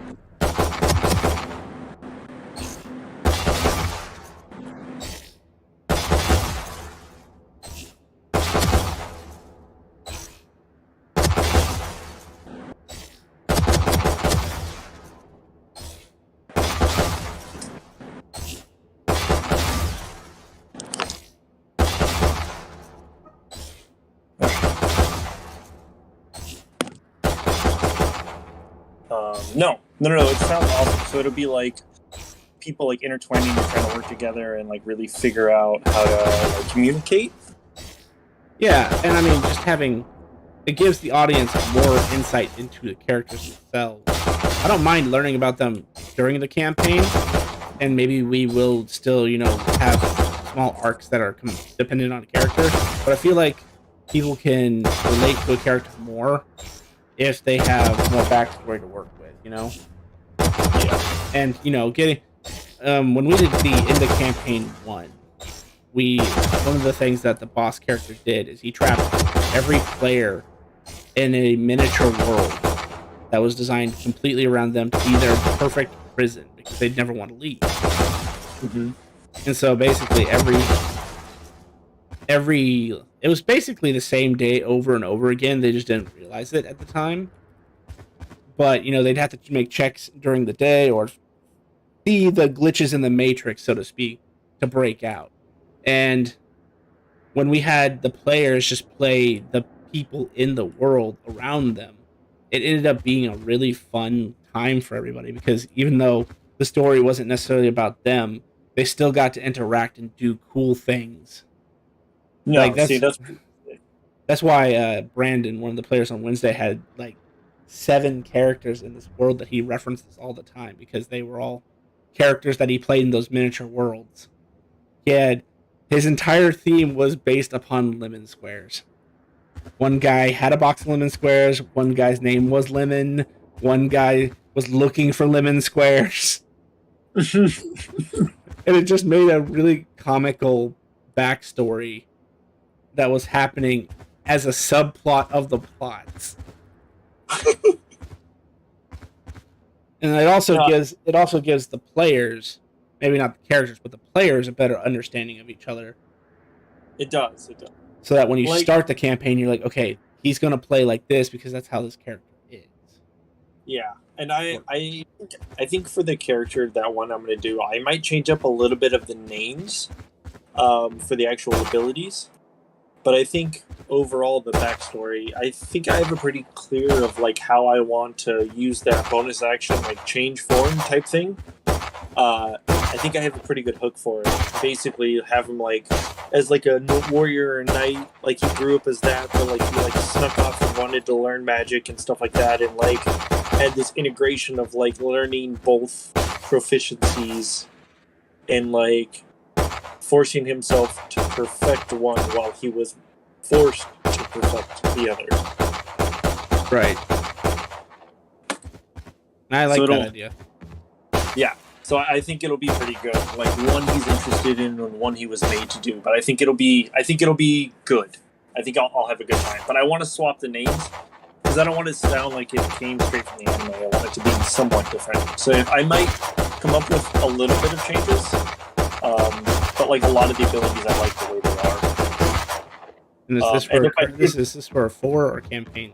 This will be for 4. This will be for 4. Well, keep in mind, Overlord characters already exist. They're what? All the Overlord characters exist. Yeah, that's what I mean. Like, so that character specifically, I'm gonna change. Like, I'm gonna change the name of the spells and stuff like that too. And if we change anything else, like, I'm not gonna use the same name as like Momon or Albedo or any of that stuff. Yes, that could get awkward if you meet the ones that already exist. Yeah. No, I definitely got some interesting things that I might do with it. But like again, all through the approval of you guys. Yeah. Most of the time, like, you have to say no. Which is why that one guy, like, it was amazing because, you know, up until that point, I don't think I'd ever said no to anybody since campaign 1. Because I just my philosophy has always been let the players do what they want, because if they become a problem, I have someone somewhere that can take care of it. But for the most part, I'm not a player versus DM. I'm not a versus player DM. I'm a 4-player DM. Because I want to see you guys succeed and have fun too. There's just a certain point when I also have to cut you off, because there's a certain point when I stop having fun. Oh, absolutely. Because, you know, an Archfiend with 18 extra actions might make it a little boring. Because there's nothing I can throw at you aside, fairly, I should say. I never just want to throw something at you that you just can't win against. And like 18 extra actions, it's like I'm gonna have to do something and you're going to die. That's the end. That's how that ends. Like there's no fun there on either side. And to be perfectly frank, if that happened now, because I've had time to refine certain systems, I could handle him now. But back then, this was campaign 1, and I was still you know, I used some homebrew, but for the most part, I was still vanilla D&D for the most part. So, and extra. This was literally extra action. This was the first time we ever used extra action and any of the anime powers, and so we didn't realize just how broken it was until we tried, and then we're like, oh yeah, no, this is broken as hell. Yeah. Yeah. And then you realize that's why they suggest using energy. But yeah, so well, whatever you come up with, just let me know. Yeah. Either Grim or I will approve it. I'm gonna see if Grim and I can go back to playing a double-sided character again. It makes You guys things want to? it makes things a lot less complicated in the long run. You know, Because you know who would like to do it? Nilla. play a double-sided character. 100%. Well, but the reason it has to be Grim and I is because it was a convenient trigger for us switching over as DMs.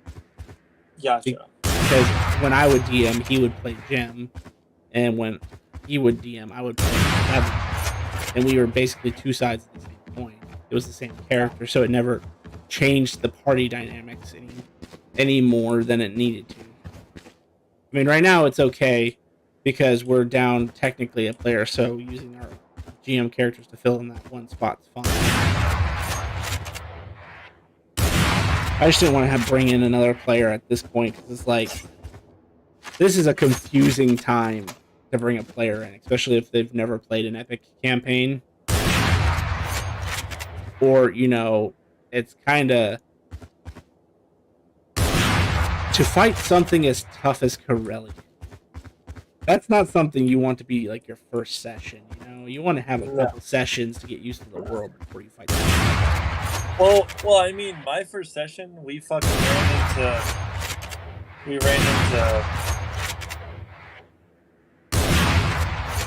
Hugo. Hugo, which is like, here we go, here's our world. Okay. Yeah. I had not intended that, but it was just poor timing because we had like 3 players leave the week before you joined, so we were like, it's fine. We needed it. Yeah, but most people wouldn't. That's why I, at the point where I'm like, you know what, I'm gonna wait till we get to the point. You know, it's not a big deal. And then if Grim and I go back to actually playing, they switch off officially, then it'll keep the party balance where it needs to be. Because right now, having Aikido and Thea in the same party at the same time, we pretty much are going to win because you guys are too fucking strong. And that's because we both know the world way too well. Yeah. Well, I probably won't allow Shadow Clone to be a thing again. These will be the only 2 characters who have it, and after that, we're done. Because it's too powerful. It is. Because he literally, if he wanted to, he could be an S-rank adventurer and no one would stop him. Yeah. But I mean, that was kind of the point. I was testing theories and seeing how powerful certain things are. Because, you know, that's what you gotta do as a DM. You gotta test the boundaries and see what's too much. I mean, we almost lost this Monday's party several times. That's crazy to think about. Like, they just, like, you know, it was like everything we fought against was fucking destroying us. Yeah. To be fair, yeah. Players chose the harder route. Yeah. The CR4 guards suck, but they are nothing compared to the CR5 demons that are in the sewer. Yeah. Yeah. Yeah. All right. I'm just trying to think. Can you throw up Foundry? Later on, I'll try to import the Unearthed Arcana stuff. Yeah, I'll message you when it's up. Cool. We'll get that going. I'll start making that character. So I'll probably, assuming everything goes the way it's going to, Veil another game session or two. Yes, I would assume. I mean, it depends on how long the Corellian fight lasts. Because it's gonna pretty much happen immediately after that. I'm pretty sure I'm fucked. Well, it's all depending. Part of it could just be how well you can talk yourself out of the situation. Match found. Well, let's be fair. Nilla's gonna go for it. You're not wrong. Like, Nilla's gonna leave any type of like talking out and just fucking bum rush it. That would be interesting, considering who the opponent would be. Yeah. She'll make Corellian look like a cat. You know, like a newborn goblin. Mm-hmm. Because the other thing that isn't necessarily world knowledge, but it doesn't matter if a player knows this, the Goddess of Magic is only an avatar. Is it? Yeah, that's not the real... That's not the real one. Jesus. Alright. Cool.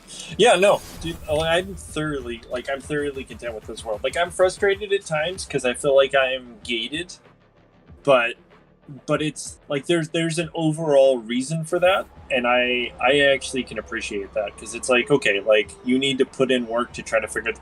Like when I was like gated with epic levels and I had a bunch of answers, like I was more frustrated of like, I don't know what's going on and I feel like I'm kind of like stuck, and then I'm just like falling behind everyone else, even though I technically wasn't. It just felt like that. But it's like, it made it, like you said, so much more rewarding when we got to that point and unlocked everything. So it's like I can appreciate the, and I'm also very impatient, and I'm sure you have the tech. There's nothing wrong with that. I'm also impatient. Yeah. But I want to know. But when it comes to player stuff, I tend to be more patient just because I know it's not. I just have to keep. A good storyteller will tell a story in its own time, not when people ask. Yes. And I mean, to be perfectly fair, there was a way you could have learned about epic levels immediately, but no one in the party was going to bother to do that, so I said nothing. But you can technically just go to the Adventures Guild. I was going to ask that. I almost asked that. I'm not even going to lie. I was going to be like, can I just go to the Adventures Guild and fucking ask them? Because they're the ones that have me the stamp to approve it, right? Yeah, exactly. So they would have told you that, and then they would have told you that if you want approval from the guild, you need to be at least an A rank. Yeah, and that would have given you a goal. I was like, okay, like there's no way to. That's why. I did do that. Remember, I filled out all the paperwork. Yeah, but you filled out the paperwork. You didn't ask specifically. Okay.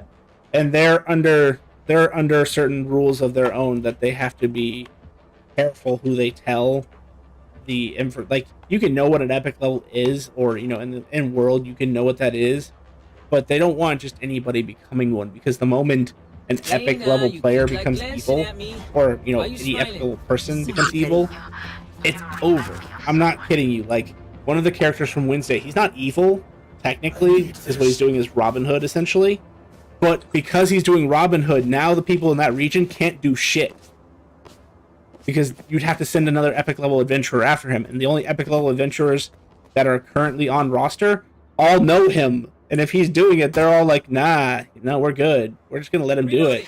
We're going to let him cook. as they say.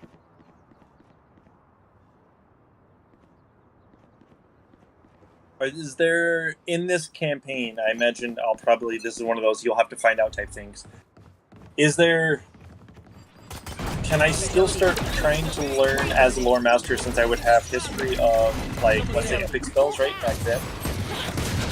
I wouldn't necessarily know how to go about learning them, but I would know of the history of them as a lore master. Yeah, I mean, it is technically part of this world that an epic level spell is the reason why the Third Spellblade happened. So, yeah. So my thing would be, are there divine spells?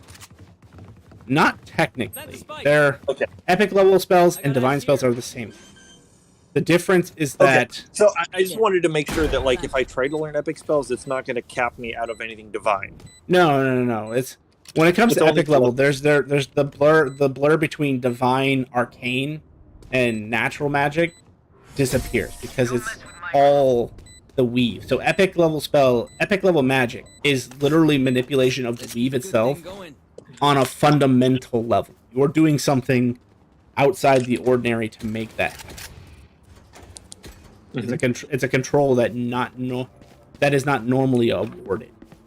Gotcha. To put it in another perspective, there is a player from Wednesday who became the Heart of the North.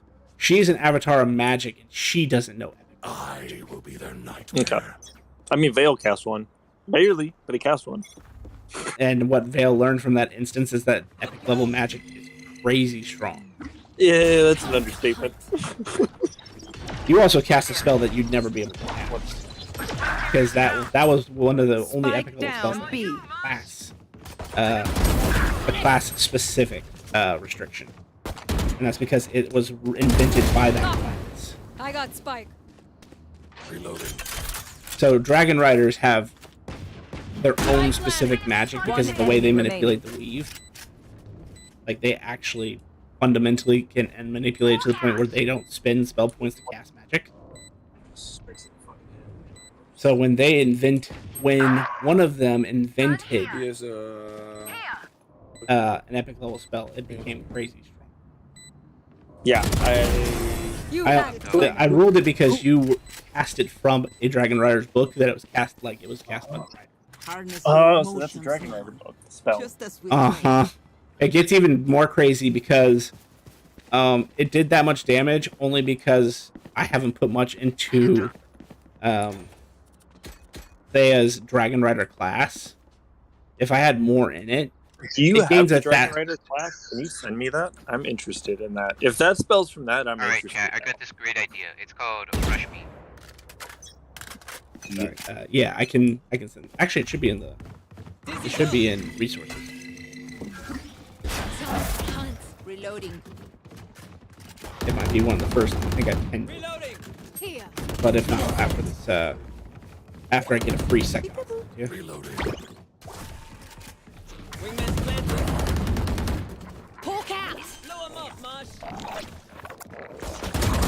Yeah, I'm interested because that spell.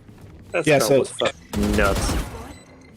There's a 9th level version of it, and then there's an epic level version. Yeah. So wait, there's no way a wizard could ever cast that. No, not normally. Unless you had a Normally. feature. I mean, because I think there are features that technically allow you to pick from other spell casting levels. Uh-huh. Would Like, that be in divine? Alright, so I got this great plan again. It's called Rush B again.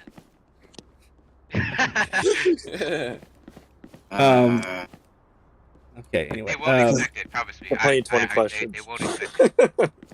No, you're fine. It's not you, it's them. Outstanding. My teammates are saying the same bullshit over and over again. It's like, that's the word.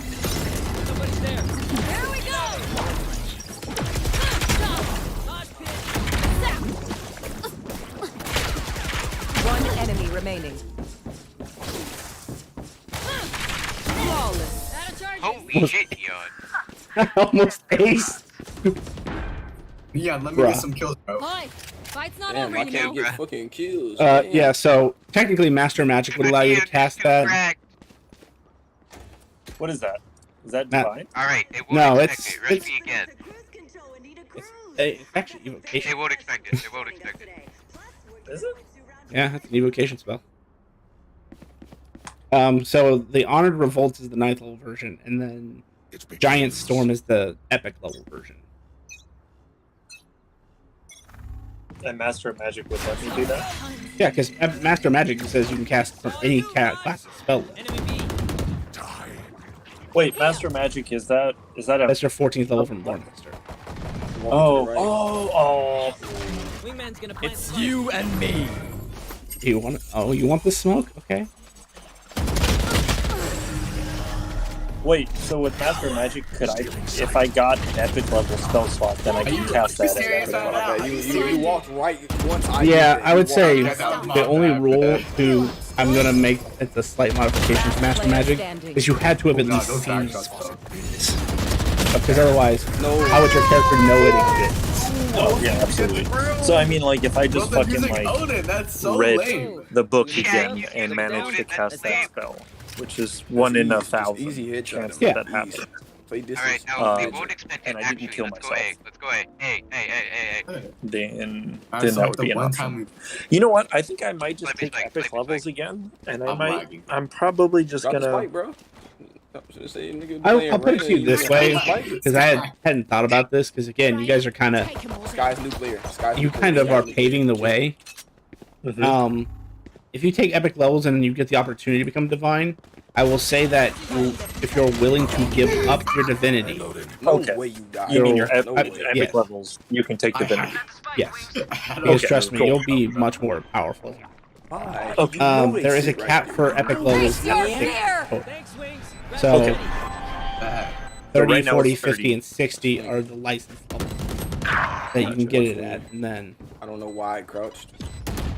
But 60 would essentially still be the same cap as 20 for divinity. Last player standing. What the hell is that crosshair? Sky.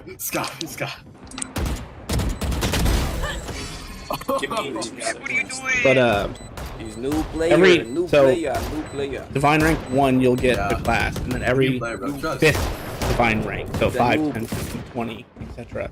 you get an extra divine rank. I mean an extra class. Remember, and that class will be the level of divine rank. So if you get one, if you unlock your next class at rank 5, it's level 5. Let's just start spraying everywhere. Yep, let's do it. I was just joking. Alright, I'll Dizzy and then O. And also, the higher your divine rank is, the more salient abilities you can take per rank. Yeah, I'm excited. Like, so my only concern is I don't know how long this is going. I can see this campaign going one of two, like pretty much 2 ways at the point where our group is at, and I think the second group is going the way that I'm hoping our group is going to go. So I'm thinking like our group was ahead, but now the other group is ahead.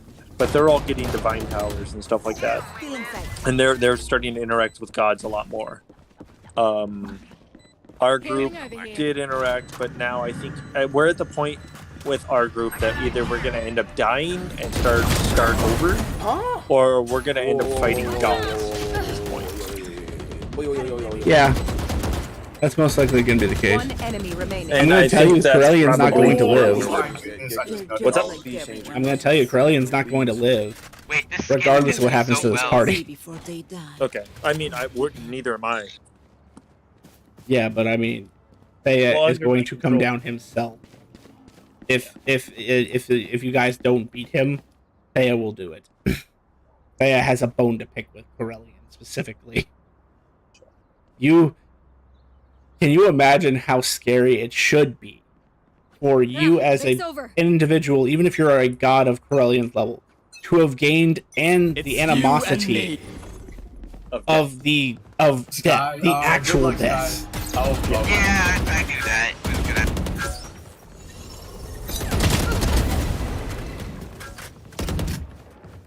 Yeah, it's gonna be strong. I'm excited. Okay, then I'm probably gonna take the levels. Yeah. What's behind? And then okay, hold on. So epic boon wise, which one was it? My brain. Hold on. Enemy spotted B. Because I'm gonna completely remake this character. And I'm probably still just gonna double intelligence and max it. Because everything else is pretty damn high and I'm content with it. Why is it green? Why did you do? Okay, we know what. Oh, he's okay. Okay. I hope. Please. Give me 2 seconds. Planted. I'm dipping.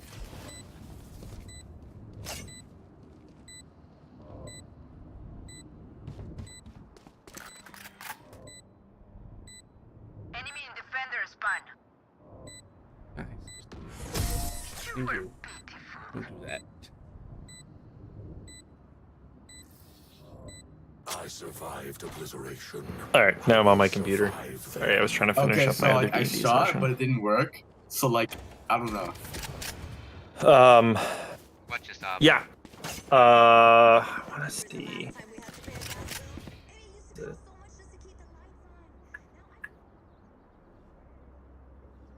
And the stuff, when stuff like this happens, like, because I think it's happened to me like once or twice, like the hourglass and stuff like that. I don't really say anything to anybody else. I just want them because I want to ruin it. Like, because you guys are working on the story, so I'm like, I want to just let you guys do your thing.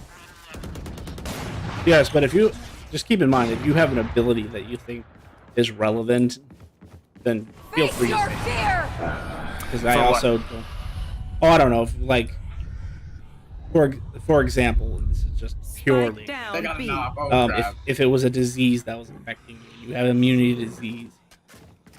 Keep in mind, I may not know that.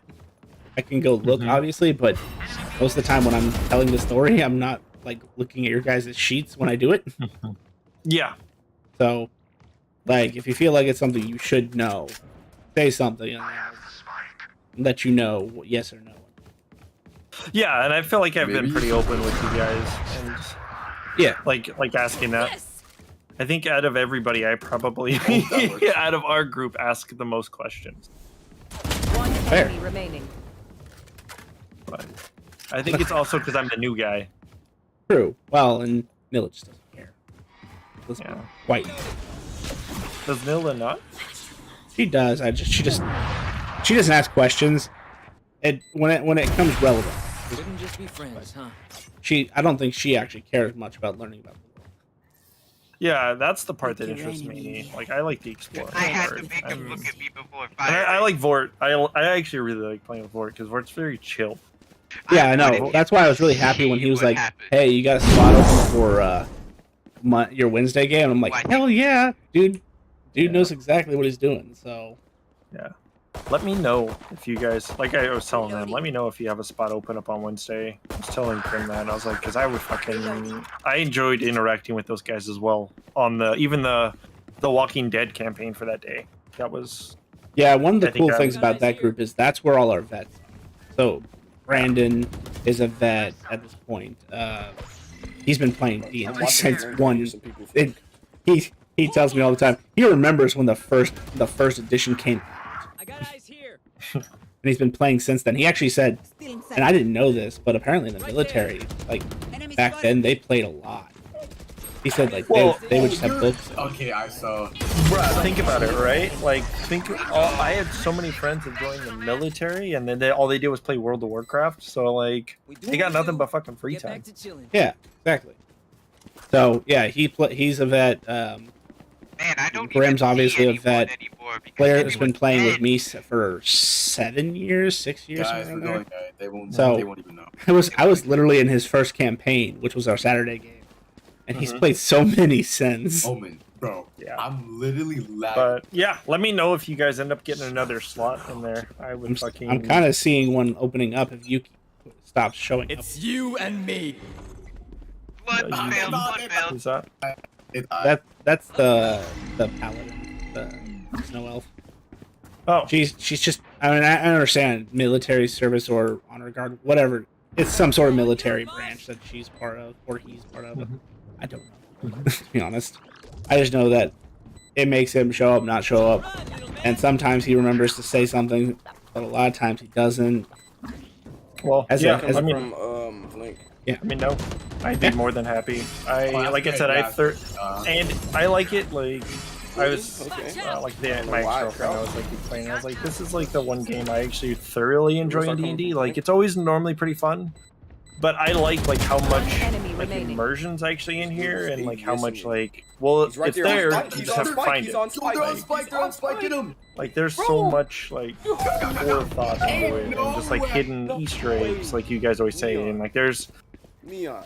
I don't know. I thoroughly enjoy like the customization and the creativity that you guys bring as well as allow for your players. Dude, are you? Oh, and keep in mind, even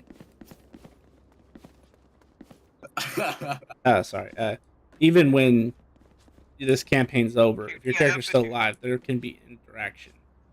Gecko, that was all you. Yeah, I mean, like in another campaign with this character. No. Yeah, Oh, yeah. I've gotten that. I have characters on Wednesday who constantly have their old characters interfere. As long as it's within reason, I don't care. I have the spike.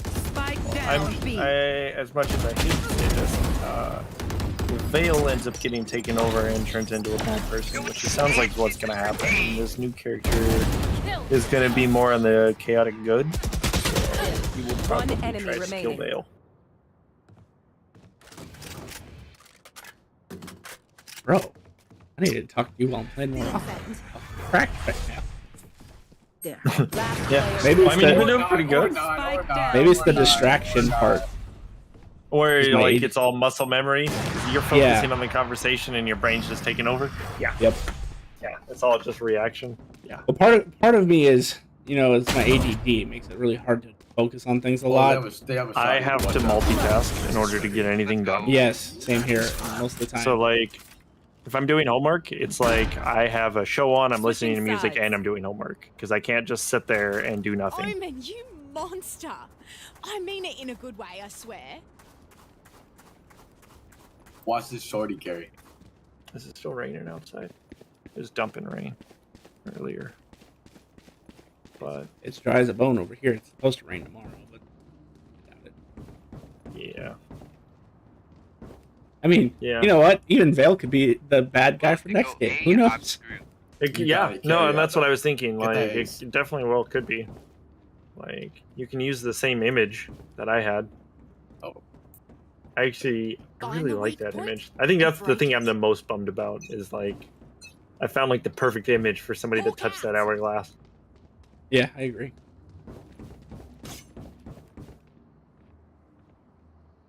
Oh, I think they're A. Yeah, that Oh, must yeah, be they're A's. Jovers, yeah. No. I think this character is going to be a little more brain dead, the lore master, but it's going to be he's just going to be. I think I actually have the perfect backstory for him too. I will have said that I met what was Milla's witch's name? The hag? Lily. One of them are gonna eventually turn around though. Spike planted. Yeah, I'll say I met Lily inside that tower where Vale touched the hourglass. And I would just say because he's gonna be a hermit. So we'll just say that's where he stayed, and he just did nothing but study the entire time, from the spell plague to everything, and he's done nothing in that city but practice magic. Oh, Najo. Yeah, that makes sense. Don't turn around. So, like, he lived in the library, so he's learned about epic spells, and now he's out on an adventure to try to learn the ability to ascertain the power. His entire process is just becoming stronger and preventing another spell plague from coming, or beings that, like, basically, I'm gonna make him chaotic good.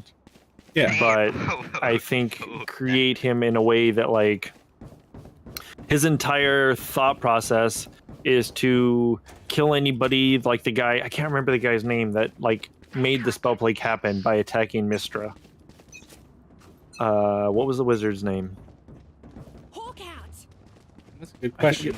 I know what you're talking about, But yeah, I can't remember his name right now. But you know what I'm talking about. Like, he's the one that, like, got epic levels powers and then got strong enough to challenge Mistra, took her power in a weakened state, and then she just fucking killed him by dropping his floating city. I was cooking. It's just one dude. Yeah. About that age. Yeah. So, like, basically him, like, this new character is out to get epic level spells, but to use it for good, not for just, like, killing people. So, like, now it even makes it more of an easier story for me, right? Because I can use that as the, like, everybody's gonna say they saw the big ass flash of light from Elysium, that Vale just destroyed 1,500 people and then walked away. Don't even have to shoot them. They're just gonna die from. Yeah, just keep in mind that Move. I know it was just an example, but just to keep things straight. In It's this you universe, and me. Mr. never became the god. Oh, I have a shotgun. Because No. But I meant like I was using that as like a reference point. Yeah. Bro. What am Like, I supposed to do? So essentially, Vale is after epic level spells, and he just killed 1,500 people, and now he's gonna become evil. So this new guy will be a hermit that is also chasing epic level powers, but not just for power, but to use it for good. And I always like putting chaotic. I don't like putting like lawful good, because that I feel like that, especially as a character, binds you into a lot of shit that like chaotic. You have some fluidity. I might, for the next campaign, I might start using the other alignment system that I was thinking of using. What's that? Because I'll see if I can find it. Because to me, neutral doesn't mean what it means to D&D. To me, neutral means you're actually neutral. Like you're not good, you're not evil. You just That's what I pick neutral for. That's what my thought process is when I pick it. Yeah, see, that's what I think too. But according to D&D, neutral means you're selfish. It's not. It's just whatever benefits you best, and that's not my neutral. My neutral is selfless. Why did you distract me? Like you're there to get better, but you're also there to help others. You're there for what you see is right in the moment. Yeah, what I it's think not neutral. based on. It's not based on something as trivial as human based. Bro, why? When you sound like shoot this role absolutely. guy I know. Sky, he's right there. But yeah, no, I think that'll end up being the backstory for this character. Okay. And there might be some things that come from that backstory. Anything good? Some really bad things? For a wizard, they'll be very good. Just living in that tower? That tower isn't a normal place. Yeah, what I wanted to ask, because we've never went back there, and I've always wanted to go back. Is that a place that we know? Not as a teleportation thing. I'll show Okay. them. It's so I'll be 100% candid. That is a divine realm. So Okay, that explains way more of what I thought it was. That I is was the like, this divine doesn't realm. seem like a normal city. It's not. It's my divine realm to Lev, who is one of the the god I played in last. Always my niggas guy. Okay. So is it okay to say that my character came from there? Oh yeah, that's perfectly fine. Lots of people live there. It's just what I mean is there's probably going to be a lot less restrictions on you because Levin's less restricted. He doesn't necessarily follow the guidelines that the other divines. Gotcha. I was so focused. What is he? I he? was so killed, I forgot. He's a full dragon now, but he was a half dragon. He is the combined offspring between my original character. Not when I say my character, I mean the character that's actually designed based on me in the world. Let's go. So he is the son of that character and his dragon, because their magic basically collided, and the resulting wild magic surge created a beam. You cooking? Cook, bro.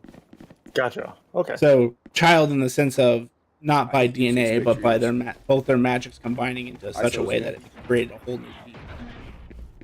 No, I like it. Cool. And so, is he evil? Good?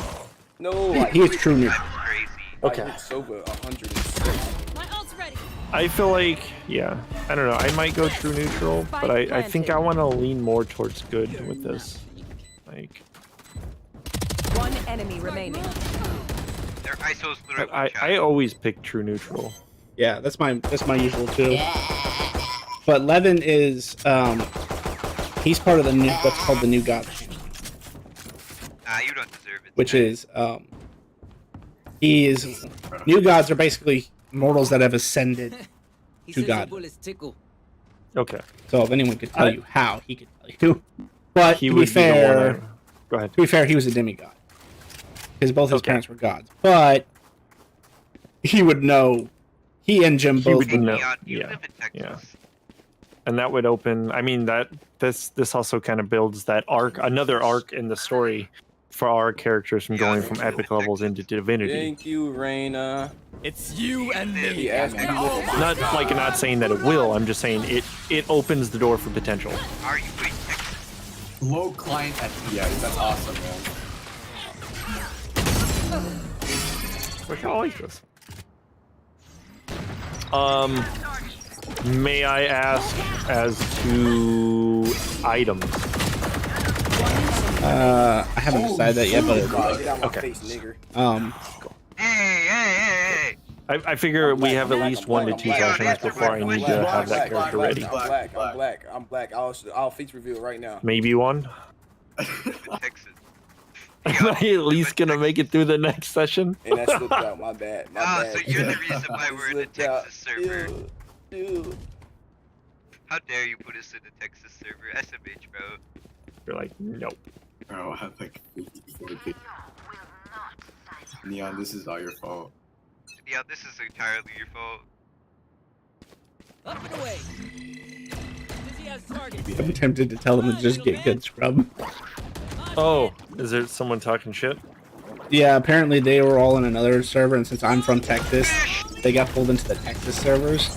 He's like, this is all your fault because our ping's so high, and I'm like, yeah, well, I'm the one with 22 kills. I'm coming. Dude, it's not that bad. Like, Funny, you don't distract me, but my teammates do. Yeah, I've noticed that. That's because you and I are having a casual conversation. These guys are like yelling in my fucking ear. Yeah, that shit gets frustrating. Shit gets really remaining. Nice. Anyway, but yeah, so Maybe they're rotating. you'll probably get at least 2 legendaries, I think. 2 legendaries, 4 very rare, 8 rare probably. I think is what I'm thinking. I'll have to ask. 2 Trevor if he thinks that's legendary. fair. Yeah. Write that down for me though, so don't forget. 2 legendary. 4 very rare. And 8. Well, maybe 2 tap. I don't know. 4 very rare. 8. 30 seconds rare. left. Okay. Yeah, I think that's way more than what I'm gonna have anyways, because I don't even think Veil has that much. I think Veil has the all the very rare stuff. The problem that's gonna suck is the. I knew I heard this nigga. Hold on. Yeah. Actually, you know what? There's no reason to not tell you, just because it doesn't really affect anything.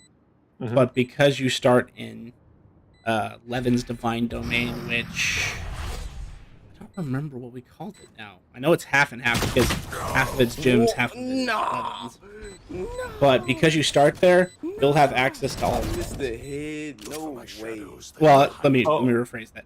You'll have access to all wizard spells. A rare occurrence of me missing a headshot. That I'm is cool. so rare. Because he so if you want to choose your list from the other homebrew books we have, I'll just look through the resources or books from those two. Gotta get that pistol ace. Yeah, just look through those and you can pick any spells that you can. It's you and me. I'm just gonna know a lot less spells now, which will be nice. Veil has so many fucking spells, it's frustrating. You think that's frustrating? Try looking at Draven's sheet. He knows all spells. Where does he go? Yeah, that's super. There's a reason why I don't It's so- open Draven's sheet. It actually lags the server. Dude, it's frustrating with Veil trying to pick out and remember what I do and don't want. Like so Oh, this that's is one of the thing things I that you love, would love right? to be divine. One of them's called spontaneous wizard spells. There's no way. As long as you're a wizard, you just know. They're all in one spot, bro. You can you don't have to prepare spells anymore. You just know them. So that's one of the reasons. That big ass AOE that I did that just fucking massacred thousands of people. That did 16,000 damage. I can do that as a lore master. Not the epic level one yet, but the 9th level one. The 9th level one's slightly weaker. Not slightly, it's a 0 less. One's 1d100, one's 100 d10, one's 1000 d10. Yeah, I but mean, it's that's still gonna be fucking- significant. That's still a lot of damage. Yeah. Can I like spell like? So here's another question. Spell amp, right? Obviously, I'm gonna want to pick that back up and take 8 levels in it again. I think the thing I'm gonna miss the most is all the prepared spells. Face your fear. Take the right piece and you'll have plenty of prepared. Well, no, I meant like because when I touched the hourglass, it doubled all the prepared spells that I have. Well, again, the right god's boon is you're gonna get to pick one god to get a boon from.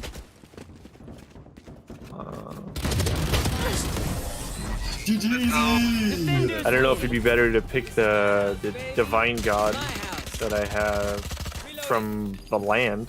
Was it 11? 11? Ooh, 11? Blessing from 11. That would be interesting. Or if it would be better to pick it from Draven. Oh, they're both actually part of that. So. Are they? Yeah, Draven. Oh. Draven started out as a avatar of 11, and he just became so powerful that he became his own being. Because I don't know if you know this, but an avatar is basically the simulacrum version of a divine. Because it's much more robust. It's more tangible and replenishable, right? Yeah. So the way that avatar works as a feature, we modified it slightly just so that we could have more fun with it. But as normal, it's basically you create something, you create a being who is half your divine rank, and basically it's you at that level. Okay. Grim and I altered it to where it could be up to half your level, so that if you wanted to make variants that are weaker, then you could, because that made more sense to me. Like, why cap it at it has to be half when you could just create like a quarter? So. That's why certain gods in this world have like 4 different versions of them, because they're running around as weaker. So when I made Draven was just a divine rank 1, because I wanted to see from level 1 to level 20 how difficult it was to level a character. Mm-hmm. And then we threw it out the window. It was very hard?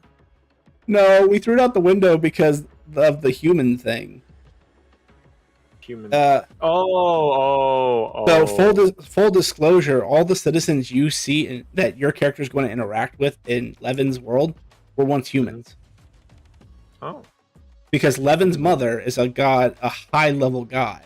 So she basically felt what was happening and intercepted all of the souls who were being erased and threw them in a place that isn't governed by the laws of the normal universe. And so that was, at the time, that was Levin's pocket dimension. Because that's what the divine realm you're in was once the anime power pocket dimension. Oh.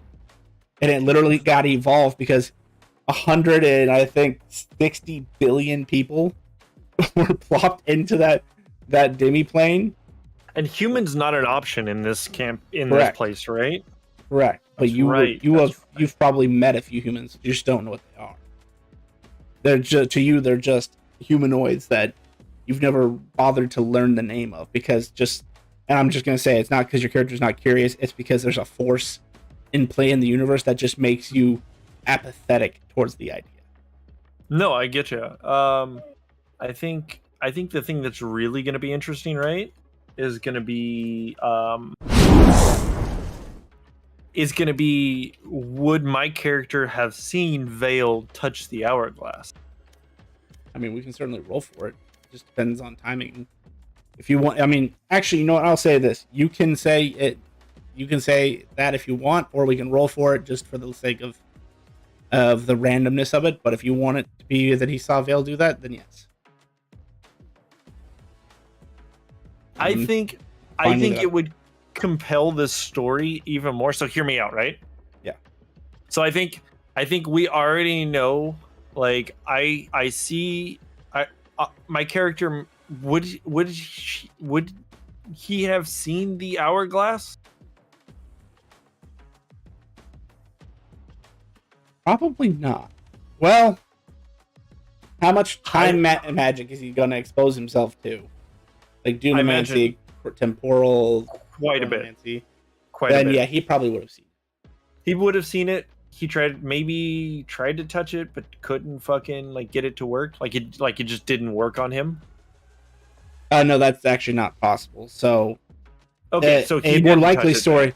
Oh yeah, a more likely story would have been you saw it, asked someone about it, and they would have said, "Oh yeah, no, don't bother with that," because they're going to tell a citizen of that space a different story than they're going to tell a visitor. Gotcha. Because technically, you guys were trespassing. Mm-hmm. So like the people of that demiplane aren't rude, and the fact that they're not going to go, "Oh my God, you're not supposed to be here." They're just going to be like, "Hi, how you doing?" But they're actually not really going to be as helpful as they could because you're not there with permission. Yeah. So I could even role play it to a point where like maybe I tried to go closer to it and there was like a force field where I couldn't get to it, which would also explain all the people up there that were just staring at it. Why they didn't touch it. Oh, because they failed their saves. Well, they either failed their save or they weren't able to pass through the bubble. Yeah, that too. Yeah. So like that's why no citizens touched it, because they couldn't pass through the bubble. And all the people that are up there are all the different like visitors that tried to touch it and failed. Yeah, that makes sense. So then I would see Vale touch it and then hear from the grapevine of him massacring 1,500 people with spells. Oh yeah, no, that's I'm not gonna sugarcoat it for you. That got around. All the divines stopped what they were doing because they felt an epic spell being cast, and it wasn't from a familiar source. Yeah. Because at this point, they all know Thea can cast, but that's because they also know what Thea is. So it's like, at first, I was just kind of messing around. That's why he kept getting struck by lightning, because I knew he would survive it, although he didn't one time. And that's the time that I actually had to trigger my rewind. Because that's Thea's unique power. Gotcha. Ironically, as death, he can reverse death. Hey, you gotta be able to do something with it, right? Well, that was the whole point of that was, I was trying to get everybody, because I don't mind giving everybody anime powers. That's cool, but I wanted to see if I could get people to interact more. And so that's why I was like, okay, everyone can choose their own unique power from whatever media you like. And we can talk about it. Like, currently, Blair's new character is based off of Esdeath from Akame ga Kill. So he's playing a basically all ice character. And, all we did is we worked it out. I was like, okay, this is what they can do, and this is what I feel like would be fair. And it's going to grow. For his, I made it based off of anime energy, just because it was simpler for me. Because his last one was the Dark Heal from Redo of a Healer. And I just let him kind of do that whenever, and it got out. Did it? So I like having some sort of limitation. But, I mean, if there's something you know from an anime, a TV show, a movie, and you're like, man, that would make a cool power to have. Let's talk about it. That's all I want. Because it also adds more to the list of the... I'm treating them kind of like the unique attribute from the anime book, because that's the one that's like, it covers all the bases. But the one that people do not utilize enough? What? Unknown power. I always wondered about that. That one made the one player who's actually used that one outside of Grim, because Grim, you can't count Grim towards anything. Yeah, Grim likes to break things. Yeah, and I am okay with him doing that. But the one player who did that ended up getting One Punch Man's Peach. Because unknown power basically is you're putting your powers in my hand. You basically say, I want this many points in unknown power, and I, as the DM, choose what that power is. It doesn't change. It can evolve, obviously, but like once I say it's this, it's this. Yeah. So wait, is that like overall casting power, or like overall abilities, or would it just be that specific ability? It's only unknown power. Okay. So I don't know. I might take some levels on that then. Because the way that it works is I'm does a completely 1.5 doing this. return. Spike down mid. I'm like, because I'm completely building this brand new character, so I'm down to test out new things. I'm curious. Because the way Unknown Power works is basically you put in 1 point and you get 2 points instead. We won. Because it's supposed to be like, I think, 1.5 time return or 2 time return.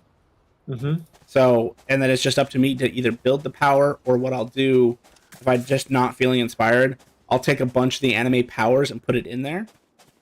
Mm-hmm. So it can literally cost you 10 energy, for example, to activate like 5 different anime abilities. Mm-hmm. Because that's what I did for Daedric originally, when he got the One Punch Man punch. It wasn't necessarily the same as One Punch, you know, it's not just one hit kill, but it does devastating damage. I think it's like 40d8 or something like that. Yeah, but and if he sacrifices 10d8, he can increase the range to like a fucking 10,000 foot range. It's ridiculous what I did to that. Yeah. Guy. I think it's going to be interesting to let you do that, especially since like the backstory of this character, like that was just something I came up with like off the top of my head.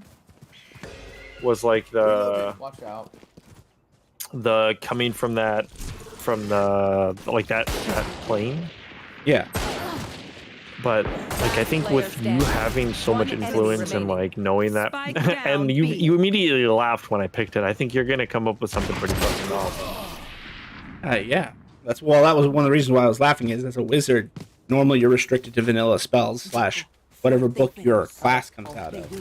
But because you're there, you have access to every spell book there is in terms of the homebrews. Okay. Because Levin is just gonna have the library. The tower you're in is actually just called the library. It just has multiple floors. Does it have like? Can I learn black mage spells from there or no? Yes, there is a way to do that. No. I meant like, can I pick them or no? I need to go through and learn them. No. Okay. So off the start, just pick what is available to wizards. Yes, but they can be in the homebrew. Okay, cool. And like chronergy spells that are specific to them and Dunamancy, those are all good? Yeah. Okay. Nope. It will... Yeah, definitely taking Psychic Scream again, because that was funny popping that Illithid Dragon's heads. You might want to pick something else now that you have access to all the Is it... Psychic Scream is weak. Is it? Compared to the homebrews, yes. I don't know. You have to like. I'll walk you through how to set up 5e.tools at some point. Because that's where all the homebrews are. You know. Okay. I meant to. Yeah. Thank you, because I'm Gecko, curious. for being good with Gecko. I'm extremely curious. Yeah, I've some crazy ones. Yeah, definitely let me know if you guys play on Wednesday, because I would like. This is probably the one campaign where I'm like, I am not missing this at all. That's how it was on Saturday until last year of it, and that's because that DM was not very talented at. Oh my and God, I mean, we like were technically his first DMing game. I think they're A. They're A. But they're A. it was just like the last year. When a character would do something, he would focus the entire time on that character, and forget to ask what everyone else was doing. Yeah, no, I like that we rotate back and forth. Like, and like I try to explain. Like, I tell Grim always tells me not to worry about it, but like I feel bad when I'm doing like a whole bunch of shit. Like when I'm looking for spells or I'm trying to like search around the city, because it's like I want to do all this, but like we still only have 4 hours, and I know that sounds like a lot, but it's not. It's not like, I mean, it's not that much time. Yeah, no, it's not. Especially in D&D, like when you're actually having fun and you're exploring and you want to check all this shit, like you have to kind of come in with at least somewhat of a game plan of figure out what you want to do and then go from there. Well, and one thing that I always try to strive for is I know wizards need to learn spells in their downtime and whatnot, but I feel like if the campaign turns into that's all they do for their downtime, you're not doing enough as a DM to involve them. Because that's what happened with me is yes, I was a lore master, so it made sense for me to learn a bunch of spells. But at the same time, if that's all I'm doing for my downtime because you haven't given me any like story reasons to go anywhere, what am I supposed to? You know, what am I supposed to do? But he focused on the warlock's like backstory a ton. I felt worse for Brandon because Brandon, like, I think we did one session that led into his backstory and telling us more about his character, and then after that, we never heard anything about it again. Yeah. And that was year 1 out of 4 years. Like, Brandon just plays because he likes to play D&D, but I still felt like I still feel like Brandon at a certain point was in the same, you know, the same canoe I was, where we were like, what are we supposed to do, you know? It's all about if it's all about the warlock, and you don't ask us what we're doing, like, why am I here? Yeah, well, common etiquette is not to interrupt the DM after. Put smoke. Yep. But I make jokes and like I normally try to keep them short, but once you guys start talking, I try to be quiet. I'm like, nah, dude, like, tell the story. Well, I mean, D&D is all about the player base. Yeah, the DM tells the story, but I'm always surprised that like Nilla wants to fight solo all the time. Well, she's thinking like a barbarian. Barbarians are that way. Yeah. Well, no, wait. It's last round. Oh, The funny part though is that she was in the one place she could have learned from someone to be a better barbarian technically, because Levin is the god of monks. So you want to talk about making unarmed attacks? He can teach you some things. Especially because she's using the Vorpal claws now, right? He could have, if she had learned. Still considered unarmed? Yeah, they're natural weapons, so that's unarmed damage. So if she had taken the time to like actually curry some favor with Levin and learn his actual fighting styles, I would have given her some class features that would make the barbarian even better with unarmed attack. But she didn't communicate that's what she wanted to do. She was just like, I want to play a barbarian. I'm like, okay. Didn't give me much to work with. Yeah. So like, and that's why I think I wanted to sit down and like if I'm gonna have to re-roll a character, like let me know, because I wanna make something fun, but I also want to make something unique.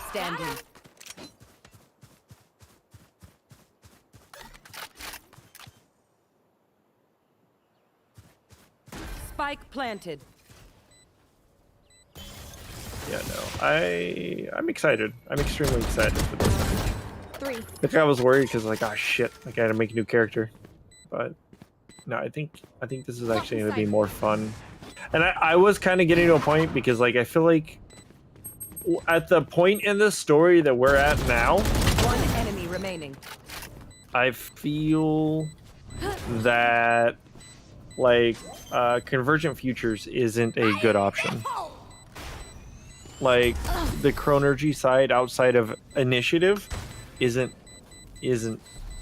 really viable anymore because it's like so many things are immune to it. Are you? Immune or doesn't apply in that regard. Yeah. Well, and I kind of felt that this way when I looked at the class the first time.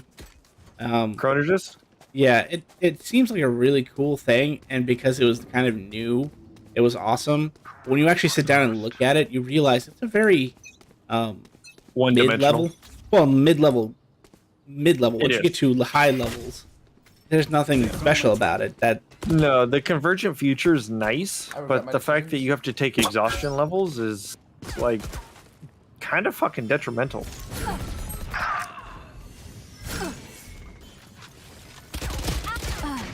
Yeah, agreed. It's almost more of a handicap than it is like a use. It's like I have to now.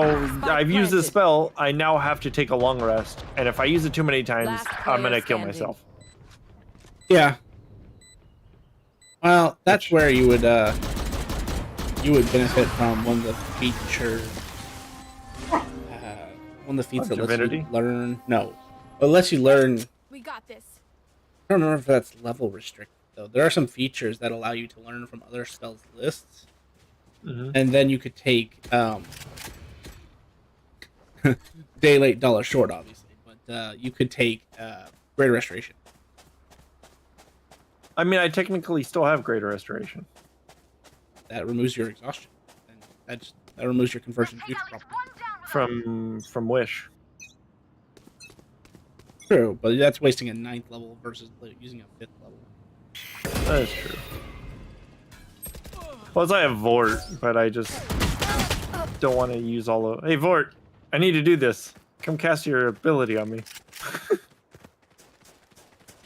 But hard to believe that Vort is actually more crazy than his previous. Spike planted. You should run. What do you mean? Suresh was fucking amazing paladin, but so he found a way to optimize and make a cleric even better. Dude, yeah. For your Wednesday, when do you think you'll know if you need another player? Well, it depends on if they don't show up next week. I might start talking to them about a lot of. I need consistent players. I don't care if I have to play a occasionally hosted like 8-player game. I would rather have 7 consistent players in one late than having 7 players with 1 playing. Yeah. So I'll talk to the players though to see Have what any they patterns emerged yet? Cool. Yeah. I mean, we lost 0 like literally after my first session.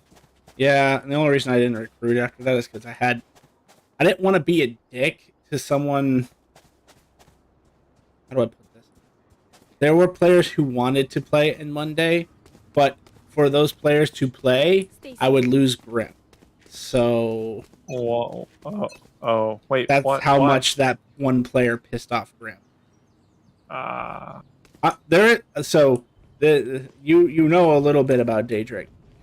He's also the same person who fucking made Grim so mad that Grim actually left the server. Like, he quit the game, he left the Discord, everything. Spike planted. What did he do? He's the one that did the Archfiend thing, right? No, he's the one who did the human thing. But he also, he knew, like, so when Grim was playing, Grim had said, okay, I need to do this specific thing. I know you two have the ability to take powers, etc. And I was told, do this without taking powers. So if you guys would help me with this and do that, then we would be okay. I don't have enough time. One enemy remaining. Well. Uh-huh. And he wouldn't help him? Clutch. No, he helped him and devoured something. Intentionally. Like, he did it as a troll. Dude. And it basically got Grim killed in that moment. And Grim was so mad that he was like, he basically told me I will not play with this guy ever again. And so I had waited a year to see if Grim, maybe he just didn't care anymore. But no, he basically told me, no, if you want to bring him in, that's fine. You can bring him in on Monday. I'm just not going to play anymore. He just won't play on Monday? Yeah, and I was like, yeah, the whole point of Monday is so I have someone to switch off with. And if Grim's not going to do that... Yeah. So that's why I didn't bring someone in. But I also, because he was watching stream a lot of the time, I couldn't just tell him, oh yeah, no, we don't have a spot open, and then turn around and recruit someone. You know what I mean? Yeah. And so by the time he stopped coming back to streams again, just go visit every once in a while, watch for a few games, and then stop. Once he got to that point and stopped coming back, it was too late to bring in another player at this point. Nice. Well, yeah. So I was like, okay, but trust me, for campaign 4, I'll probably recruit one person. Last player standing.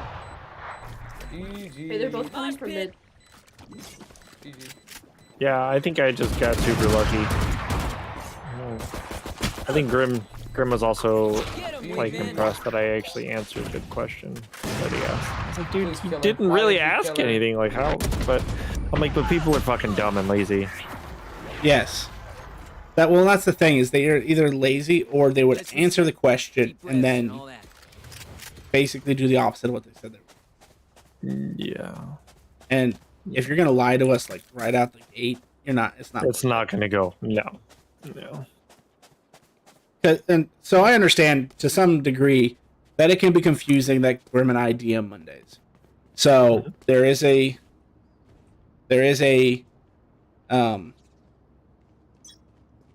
point when if I'm saying something, Grim's saying something, that counts as the DM saying that's the ruling. There be. And that's why like I usually post it. I know I'm not supposed to. I wish there was a place like I want to ask questions in like in the player channels because I don't want it to be like broadcast to everybody normally because I want it to just be like an us question. That way if it is an answer but it's something that I need to figure out like cool, this is something I can start working towards. And I think Grim has been like everything I post here is like player knowledge. I'm like okay, I totally get that. But I've had times where I think like I've asked Grim questions and he gives me an answer and he's like, well, you can check with Thea, and I'm like, no, it's cool. Like you gave me an answer. That's what I don't care who gives me the answer. You're both the same person. Like when it comes to that aspect, like I'm not shopping for fucking answers. I hate people that do that shit. Like, give me an answer. Let me know. I've got your trail. Well, and it's pretty obvious that if I feel like something needs to be overruled, I will do that, and Grim knows that, and that's our meta. He is 90% of the time, probably 95 actually. His rulings are exactly what I would do because he knows my style at this point. Yeah. And the only times I change something is because I already had a plan for it, and he just isn't aware because he doesn't want to be aware of everything. So I know, and he said that he doesn't want spoilers. Dude, I fucking respect that. Yeah, I do too. That's why I've never complained about it. He doesn't want to know. He doesn't want to know. We'll just keep it. We'll keep it to those, and that's why most of the time when he does a DM session, it's mainly to just do like, guild missions. But he obviously builds his own stories. He's working on one right now. I'm digging it. He's taking a story I started and then did nothing with because no one wanted to. Well, technically, there was one player it was kind of meant for because. So is that why I'm now losing my character? No, that's a whole nother. I'll tell you what's going to happen to you isn't even related to what you're doing now. Is it something I did? Technically, yes. Is it the hourglass I touched? No.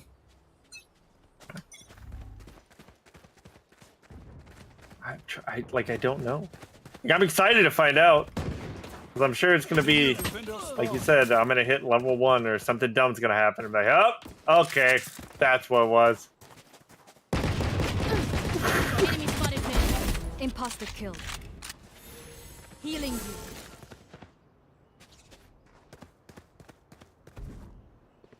Come on, guys. Your decision. I don't have a spike. Here.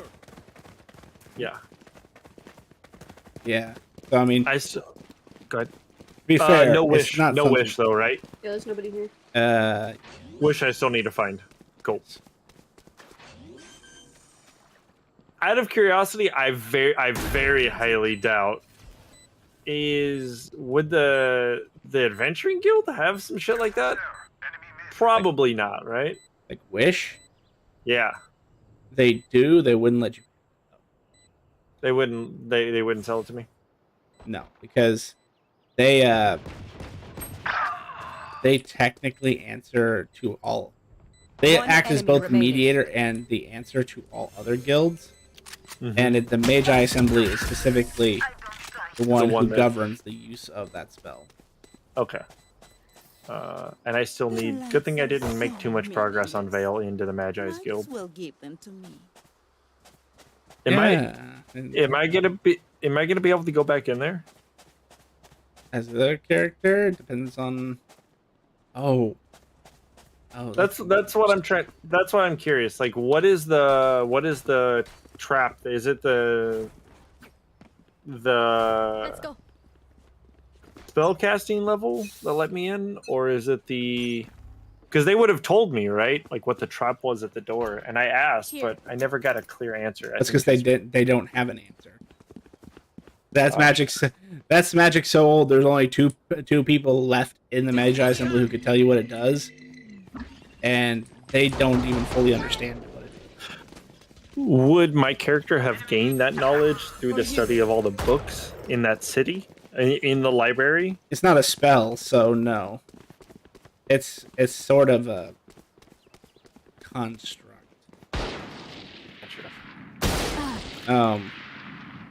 It is specifically a link square block.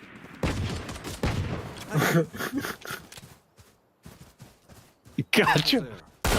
There's a reason why the saying for his shop is "Beware, Links is wares." One enemy remaining. Because they defy reason. Okay, so I may or may not be able to get into the Magi's Guild. I would say it just. Last player standing. No way. Nice. You don't have to spoil it. I'm just. I mean, it's not that big a deal. Oh, that reminds me.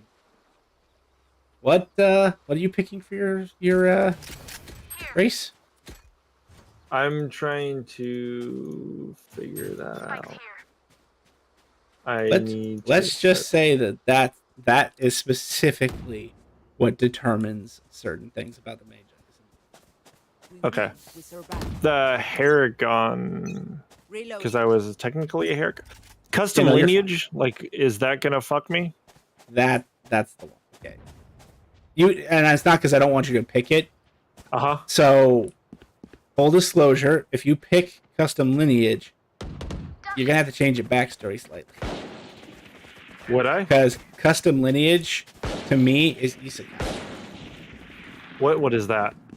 Someone who's transported from another world. So like all the animes where someone dies and then gets reincarnated to another world, that is the definition of an isekai. Okay. So you can still be a fuck little. Yes, and that's the only reason, because they don't like other.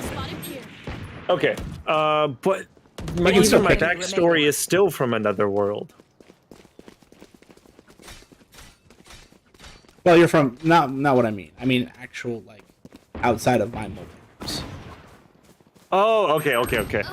Because I thought custom lineage I could just pick from the pocket dimension, like I grew up there. Are you right? No, so custom lineage is literally The idea is you can pick any race as your appearance, but you have blanket features rather than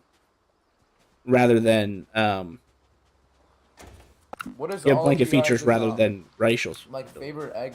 Okay, that makes more sense. Okay, so just the don't way pick I've been custom lineage. I mean, you can. That's just going to be the reason why you wouldn't get into the major. Okay, no, because that's awesome. there's a thing which you may not even need to get in the Magus Assembly because you know Levin. There's nothing they can offer you that Levin can't. Yeah, and I figured the library probably has more knowledge than it does. It just seems like I need access to. Okay, so here's another thing. Like with since all of our missions come out of the Adventurers Guild, right? Oh my god, I still. Is there any way to expedite that process to play catch up? Sage, do you have one enemy remaining? I mean, obviously that's something I should probably have to find out in game. There is a way to expedite it. I just how do I describe it? It's not. It has not been explored yet. Is all I can say. Okay. And would they have that knowledge at the guild? I imagine they would if they have access on how to unlock epic levels. Yes, which brings me to my next question. Do they know how to go about gaining the knowledge to cast epic level spells? No, they do not. Would that information be in the library? Yes. Because it's a divine library. Focus now. Okay. Eyes off me. Actually, because you're coming from Levin's world, I can say that your adventure rank would start higher. because they have their own. They do have a branch of the Adventurers Guild there. Okay, so then I could do that and just. I mainly want it so we can teleport straight to the fucking Adventurers Guild easier. I don't know what else we get for having higher adventure ranks, I guess. There's a lot. There's I shouldn't say a lot. There is a good amount of stuff. Am I allowed to pick a class out of the anime book? No, those aren't. The classes are off. Race. Oh, race? Most of them, yes. Archfiend is pretty much the only one that is yes. That's what I heard. That's a yes. Awesome. Next character loads in the world, gets deleted from existence. Well, the way it works is you don't exist here. Oh, all right. Actually, we have done that. I felt so bad about it, but the person who was... I didn't blame them for leaving afterwards, honestly. But, like, I tried to tell them, don't pick that because this is going to happen. Don't pick that because this is going to happen. And they're like, why were no. they still picking? Because they just really wanted to play that. I don't remember what it was. No, they were picking, Artificer. That's what it was at the time. Mm-hmm. And Campaign 2, Artificers were actually restricted. Because there was one player... Your guys' is one, right? That was like creating the super weapons and shit. No, it was another player actually. That's all he played though. Like he played season 1. He played an Artificer. Season 2. He played an Artificer. Season 2, Part 2. He played a. And I didn't care so much, but like then all he would do is like make items. All he did. And so I was trying to involve him more. I said, so if you're gonna be an Artificer, you're going to be more restricted about like what you can do in terms of because it's going to take the the downtime. But they were just so. Oh, I didn't mean to do that. Fuck me. Spike down B. You know what? I might pick some D&D type for a race. Got this. Secondary. Last player standing. Remember your secondary. No.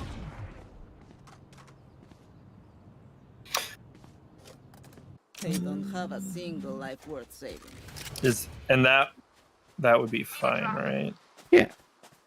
Archfiend is the only anime power that anime class. Race. My brain just died. Actually, it's the only race that I don't allow for. Everyone else you can be.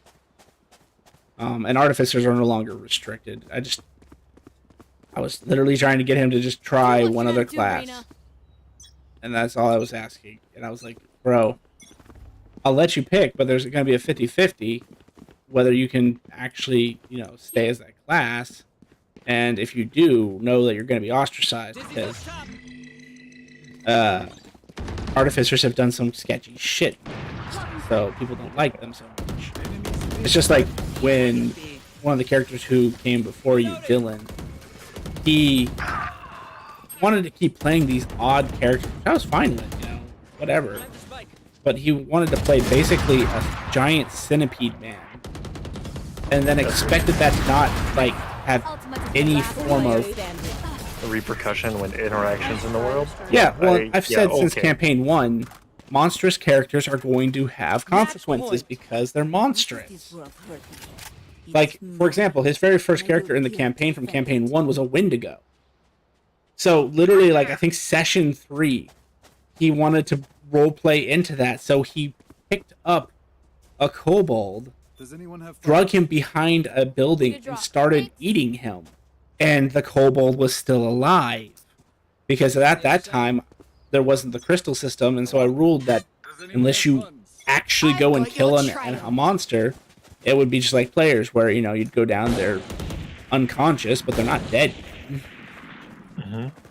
And he devoured a living kobold. So it screamed in agony. And ever since that happened, So as that happened, he literally like was never trusted in that town again. So if you're gonna play a giant centipede creature, people are not gonna look at that thing favorably. It's a giant centipede. Yeah, nobody's gonna be happy with that.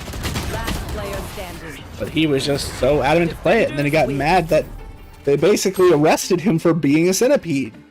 And I'm like, you just ate somebody. How are you mad? Yeah. So it was an interesting thing. So, you know. So then he quit playing after that? No, he quit. So he quit because he felt like anime powers have no place in this world because it's not D&D enough. Oh, he plays one. Okay. But he plays Pathfinder, which is even more crazy than vanilla D&D. So I was like, bro, if you had a problem with it, you should have said something like Season 1. And I told you didn't have to take them. Like, they are just offered because that gives you an edge in a certain way, but you don't have to take the powers. And he just was very upset about it, which, you know, it's fine. If you don't like it, you don't like it. But that's why he ultimately quit, is he just wasn't having fun, even though he's the one who made the characters. And I gave him some pretty cool backstories, especially with his Warforged, because I liked the idea. But it's whatever, you know. Yeah. Can't make everybody Match happy, found. unfortunately. Yeah, that's just kind of where I'm at. I mean, I don't know.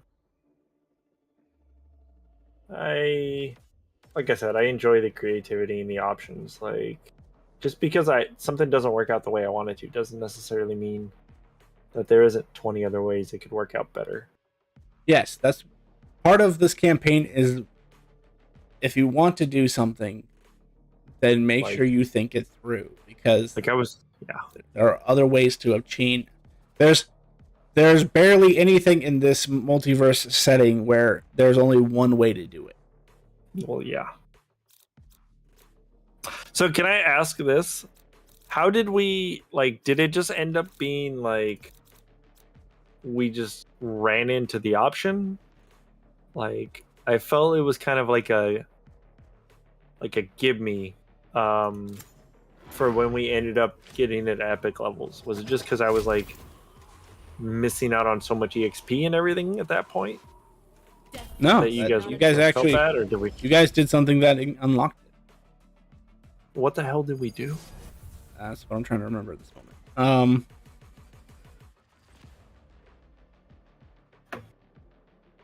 What did you do? I don't think we did. No, I know you did something because Grim and I discussed it. I just don't remember what it was now.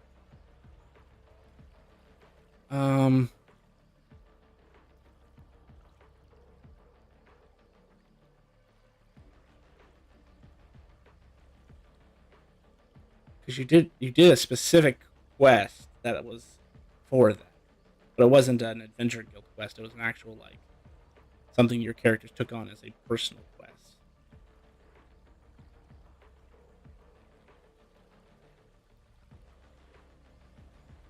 Oh no, I remember what it was.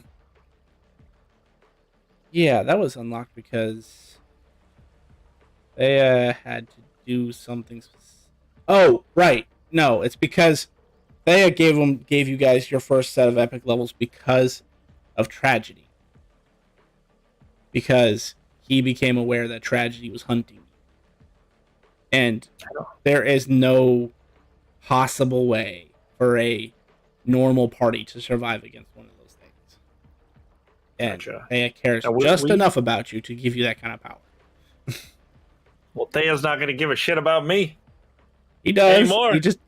He just doesn't have. Even he, at this current moment, does not have the means to stop what's going to happen to you. No. I meant the new character. Oh. Well, but you could get your epic levels from 11. Yeah. Well, if you're specific, ooh, that makes perfect sense. I'm gonna try to talk to Levin into giving me divinity and an epic magic. That's the kicker.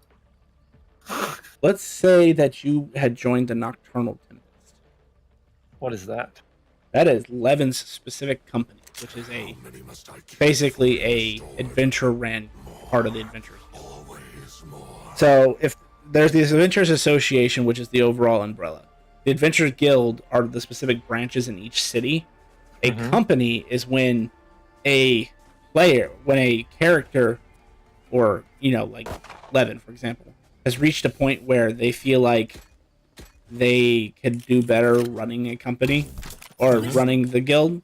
So they open up a subset of the guild that is run specifically by them. So like, how the Divines have familias? Reloading. It is the familia version for non-Divines, essentially. And actually, Nocturnal Temp... No, that's wrong. Nocturnal Tempest would be a familia. It's Levin and Jim's. So you could serve under them in that familia, and that would explain why your rank is higher than it would be at starting out. No surprise. So essentially, I'm like once Vale disappears, I can show up as like an admin of this guild and be like, I am on loan to you guys temporarily while we attempt to resolve what happened to Vale. Yeah. And then play from then on out. Yeah. That's a great way for you to come in. Here. Yeah. Because Last player standing. it might become the party's duty to take care of Vale. Is it gonna be that bad? I mean, Vale isn't that strong. At level 1, no, he won't be. If you're not doing But well, Vale, like, I mean, even now, Vale isn't that strong. Oh no, you are. You just there are things the players. Yeah, well, there are things the player sees, and there are things that the DM sees. What do you mean?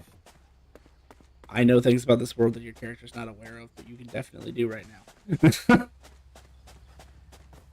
Now I'm curious, because I'm gonna lose it.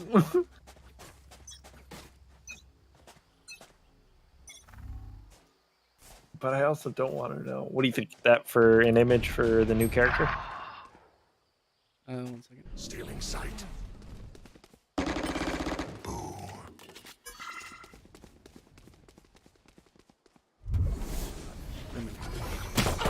Here. What? It's a kind Oh, his Wednesday character is like completely based upon Mage Hand being a super powerful spell. Last player standing. And so he, with his new feat that he just unlocked, he has 7 Mage Hands. Jesus Christ! And they all can actually fight. gun to pick this time. Pretty ridiculous. It is. But it's grim. He always has some sort of niche thing that's like, Reloading. yeah, makes sense. sound sensor up. Yeah, no, that actually would work. First one or the second one? I kind of like the second one. Second one. More. Yeah. I agree with you on that. Second one would be cool. Yeah. So this will be the new character. Shadows traveling. Enemy spotted A. Yeah. And it makes a lot more sense with like the tattered robes and stuff, because where like I'm just here to study books and gain power to destroy Sensor tripped. the evil. Sensor tripped. Dude, actually, here you go. Since Vale is changing too, I hear you. I catch you. here you go. If it is a disease,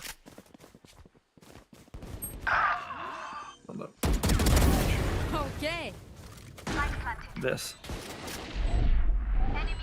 That still plays along Vale. it does, and it's gonna be so funny when you find out what it is. One enemy remaining. Ready. Yeah. I'm sure it will.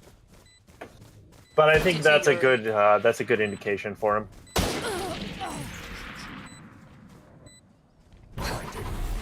What? Oh, the game. Yeah, I literally turn a corner and get fucking sniped.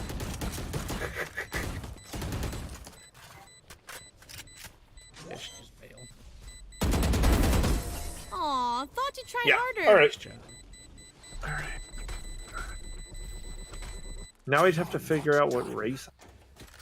I mean, like I said, you can pick custom lineage, especially since you're going through Levin. I'm just going to tell you that it'll have issues with the Mages Guild. I mean, there's nothing But they I can don't- do that you can't do it. Like, yeah. It's not. Is the Magi Guild part of the Adventurers Guild? No, they're their own entity. Okay. So Hunters Guild, Mages Guild, Merchants Guild, and Thieves Guild are all their No heroics. Follow Okay. protocol. So basically, I'll have an X Arch again, right? It'll be Levin. Maybe I'll have to. I'm gonna say probably, but let me double Okay. check with. I'm Number just- one, I need to double check what the limitations to X-Arch are, and number two, I need to check with Grim who we have. If Levin has made an X-Arch before. Okay. I don't remember. I think my only thing I want is like two things out of it. Would be the teleport back there so I can continue to, because this entire character is going to be about ascertaining power to stop evil. And that's going to now be Hugo, Vale. Like, I understand that that's like an extremely high goal, because Hugo is like the end all be all right now at this point. They think 'Cause I don't. themselves Is there are equals? is there anything higher than They are him at this mistaken. point? Several things. Okay, so that he knows of that. What would he have known about Hugo?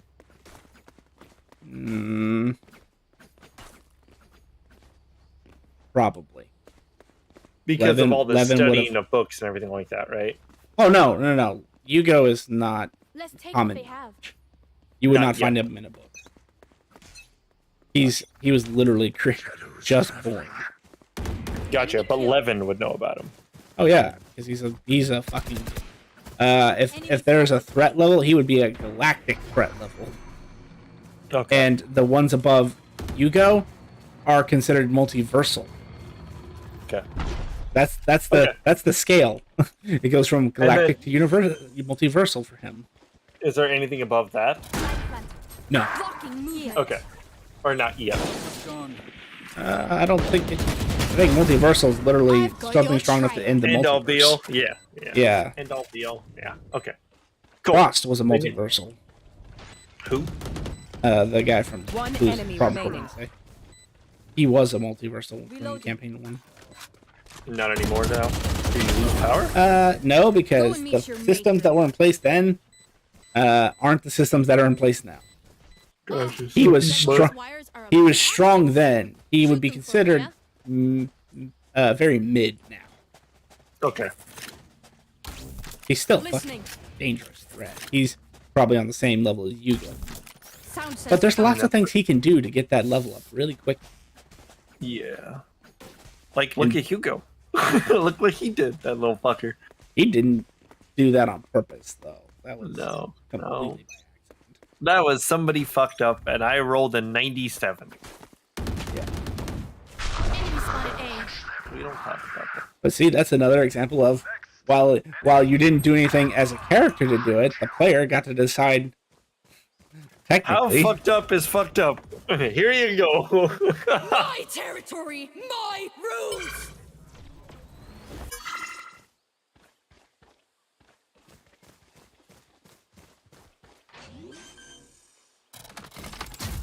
Barrier deployed. Planted.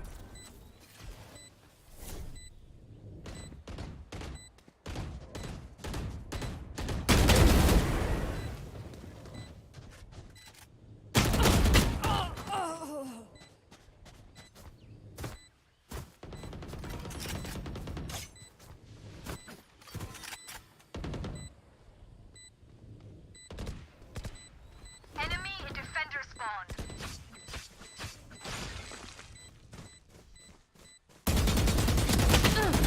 bro, where are you shooting? Last player standing. One enemy remaining.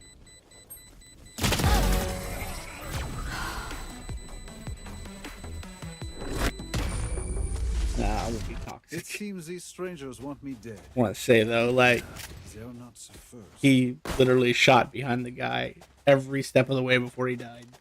That's pretty impressive. Sound sensor up. Listening.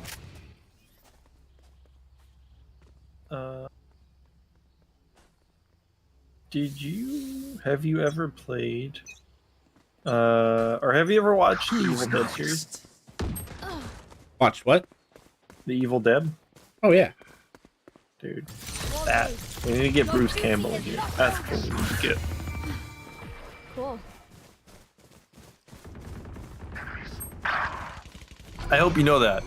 Like, when I roll that new campaign, and I start summoning the undead, they're gonna be like the undead from the Army of Darkness. Yeah. Sensor destroyed. Ooh, my ult's ready.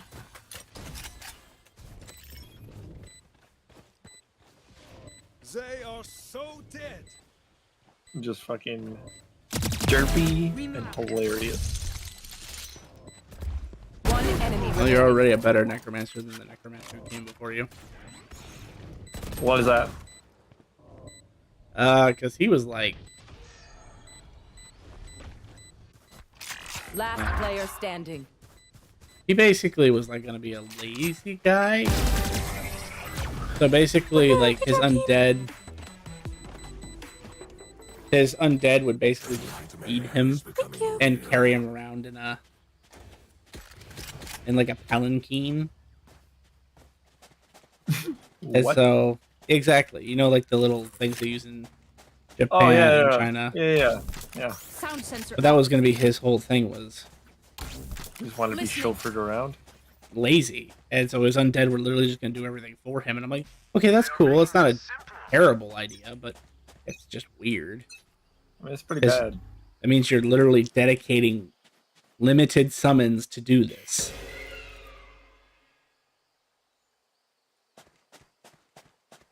That's pretty terrible. It's certainly an interesting choice. I mean, to each our own, but that would definitely not be my pick. He was also the guy who, like, had to be antagonistic to everything. Yeah, He basically told, Sense, hold them to their grave. Guy here. Nothing there. Sorry. Reloading when enemies he basically told Nilla if she didn't no surprises. kill her. And I was like, I didn't even hear about that. Like, I was... Throwing nets. Yeah, that's when you just remove somebody from the fucking game. For you. Well, and when you argue with the DM, you can argue with the other players all you want. It's annoying, but, you know, I can't really kick you out just because you didn't agree. But when you fucking tell the DM they're wrong, and it's not even like a game mechanic thing, you're just like, nice. This world sucks and you should really do this. And I'm like, and that was apparently strike 2 for Grim, and then strike 3. He was one of the players who wanted to basically bring back human. So he was going to do everything in his power to be a human. And I'm like, dude, humans don't exist in this world. You don't even know humans exist in this world as a character. Period. Like, there are very niche ways you could, but they don't count. And he was like, I think I was in the middle of work, and I had taken the time to explain it to him that would be a bad idea. And he basically goes, I was in the middle of work. So, you know, I'm not spell fucking checking everything I am doing. And so he corrected me like 6 times for using the wrong there. I had one guy that was trying to like steal a girlfriend that I had, and he like, I was pissed off, so I was like, he's like, well, I'm gonna spell check you. I was like, you can spell check me all day. At the end of the day, I'm still just gonna crush your fucking head in if I see you. Like, yeah, I'm making a point at this point. Like, I'm not here to spell correctly. Like, I'm here to cripple you if you continue to be an asshole. Yeah, and he was like, it's like, that's literally strike 3. You're pissing off the actual DM. Like, Grim is a DM, yes, but even Grim, like, sees me as the DM. And you're going to, like, Grim was like, for my own safety, I'm going to kick his ass out. Because, you know what they say when you upset the DM, right? it's never going to be just you who pays. No, it's fucking everybody. Yeah, and it's like, and I try not to do that, but there are times when I'm going to do something and it's going to affect everybody because there's no way it's going to affect just one person. Trust me, you think you're tough shit? I will send a legion of liches after you and power word kill constantly. I have a lich up north who has over 4,000 liches under his control. Yes. He has over 4,000 liches under his control. Every one of them can power word kill. I will send them until you fucking die. 4,000 power word kills simultaneously. You will be stopped. Careful. Blocking movement. Barrier.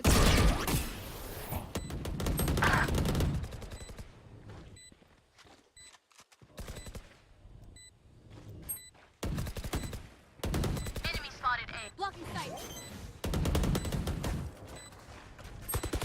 Help! One enemy remaining. Last player standing.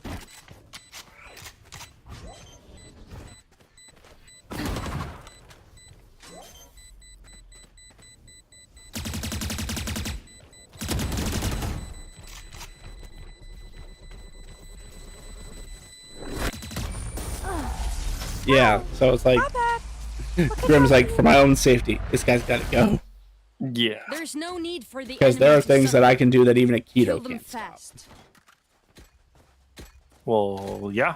Like when you fucking nuked us with the meteor. Sound sensor up. That was, necessary. It was necessary. I'm not saying it wasn't. I'm just saying he couldn't have stopped that. No, and he knows it. That's actually, apparently that is the reason why he went and got the spell immunity. Oh, is that what he did? Yeah. Yeah, I might end up trying to get that. Is there... Can I do that? I have to remember, technically you have to be on good terms with Thea. I have to know Thea first, because I will not know Thea. Because that's from the power that you haven't seen Thea use yet. Gotcha. Which is called Blood Sacrifice.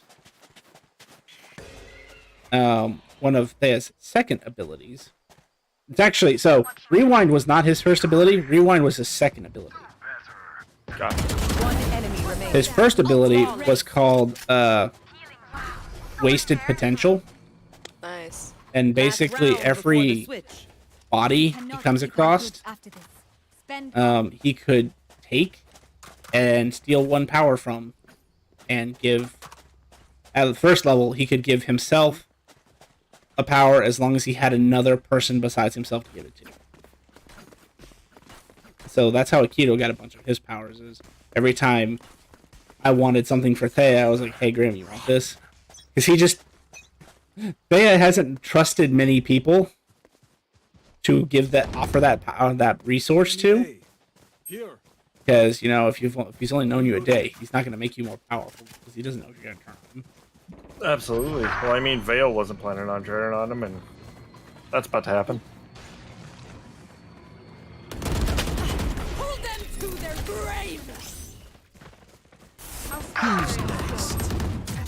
I'm gonna laugh if all this happens and then Vale doesn't turn. Plan all this. Vale. No. That worked. How the fuck did that work? How the fuck did that work? Wait, what? What the events that just unfolded. One enemy remaining. I somehow dodged every bullet and ended up one-tapping the guy in the head. I'm like, how did that work? How did that work? How did that work? Switching sides. Shit like that never works for I me. hate to say it, but probably best to play as a team. So, what's the plan?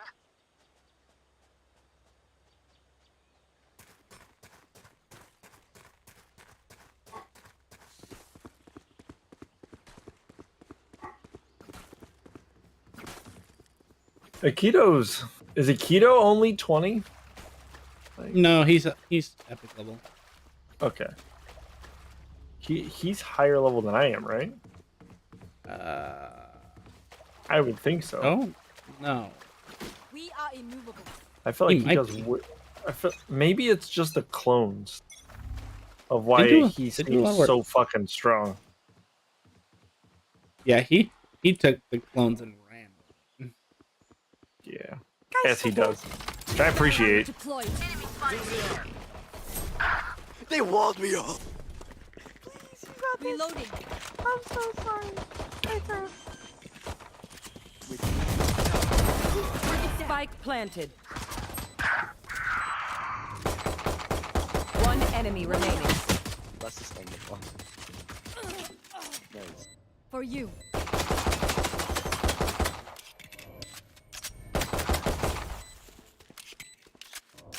Oh man, We cannot let them unweave I'm gonna have our to world. fucking take something too. Look for my shadows, they will hide you. Thea, can you think of anything for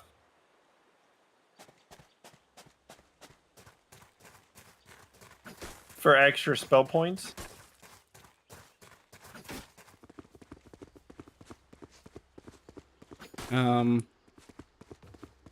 I'm pretty sure there's a few feats that would help with that. I'm just drawing a blank. Because right now I was thinking like, I was just thinking about it, and my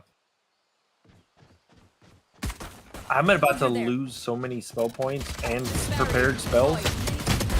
Headshot. Healing you.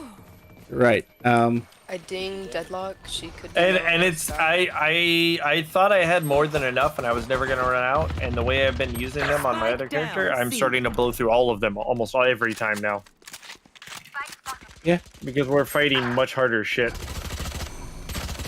87 dead player standing.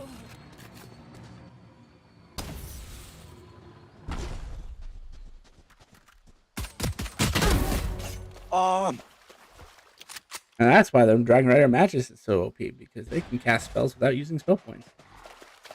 Can they? Yes, they can. You're still sending me that, right? Yeah. Can I take levels in that? No. It's not can't. multi-classable. Make them regret their Not choice of multi-class traditional. If it's a separate class, you can take it. But like in the epic level sense, if you took your 10 levels of, if you just chose 10 levels of epic levels from that, then you could do 10 levels of Dragon Rider that way. But you can't do 10 levels of Dragon Rider, 10 levels of something else, etc. Because it's too strong a class. You literally get a dragon as a partner.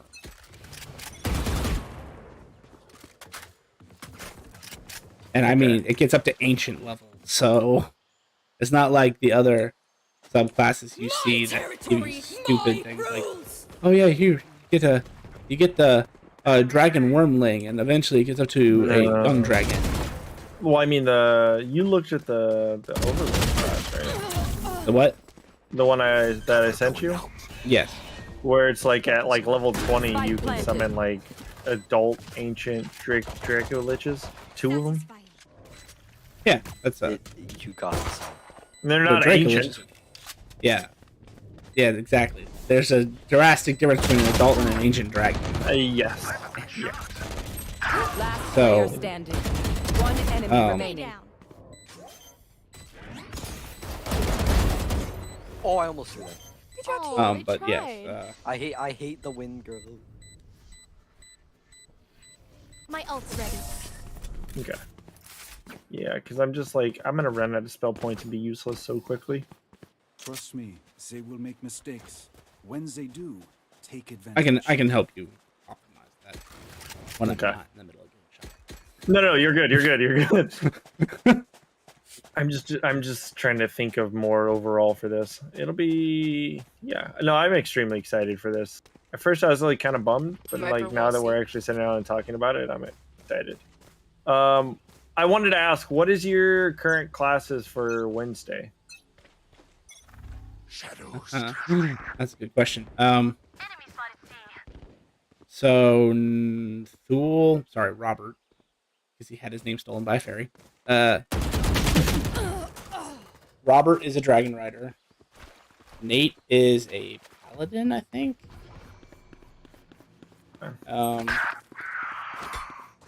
Claire's character is.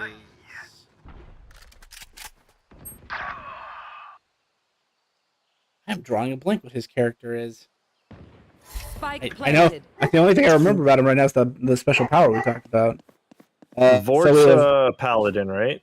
No, Vort is a sorcerer abomination. Because he gets more of his power from his other stuff. Each time he adds in the other part to his body, right? Here. Right. Because he has all the monster body parts essentially. Yeah. But he's a sorcerer. Oh, thank you, Grim. Yeah, so Grim is Dragon Rider. We have Nate, who is Oh, is Grim in here? Yeah. Oh, that's right. We have two Dragon Riders. We have Dragon Rider Magus and a Dragon Rider Childer. My ultimate is ready. Can't Childer use is this like yet. Skyrim. No right? right to do this. Gotcha. You're all more important than That words. sounds kind of fun. Look out for each other. It was an interesting one. Do we have and then, do we have a cleric? And Wednesday? No, I don't think so. Well, no. Isn't Nate? I think actually he's not Paladin. I think Nate's a cleric, which is why it always trips me I up. can buy you chamber. Oh no, yeah, because we were talking about that earlier. You were saying he's no. It's something else. Never mind. That was somebody else I was talking to. Okay. I'm just trying to think in case that guy doesn't show up and you want to open up. I want to just have a character ready for Wednesday.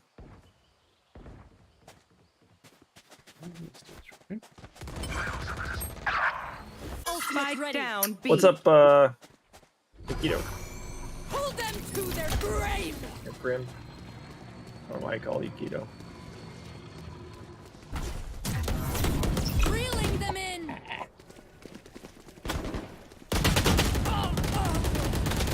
I'm a Magus. One enemy remaining. Doesn't Nate cleric that doesn't heal? I'm a Magus that heals. No, you're a Magus who uses a bunch of fucking mage hand who can also heal. Gotta clarify that. That's still pretty funny. Point. It is. Let's end this. Anyone need anything? I can buy you Almond and Deadlock. I can buy for you my treat. I could use a drop. Anyone need anything? I can buy for you my treat. Oh Jesus, I didn't realize it was doing so good. Again, talking to you seems to be like one of those things that I'm just really good at killing people when I'm not paying attention. It works, man. Aldrig sur.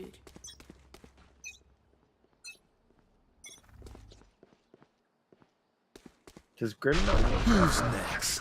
My territory, my room. That's, I'm on my way. I have them now. That's mean. I've got your trail. Spike planted.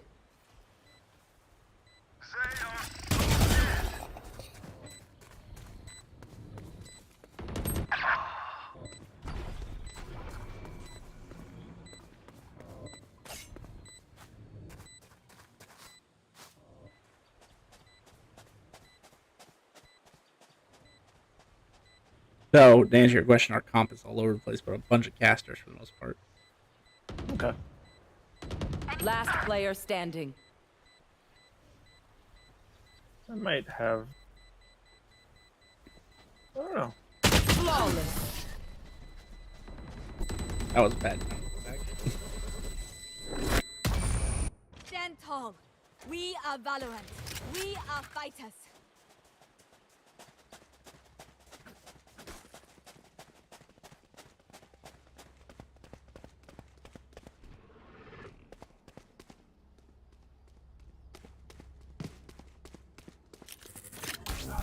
Listening.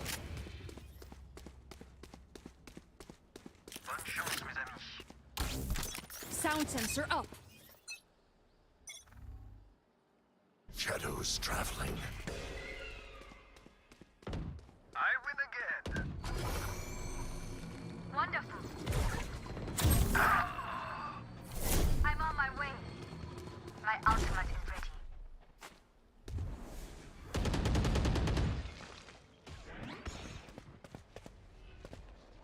No surprises. Your duty is not over. That was unpleasant.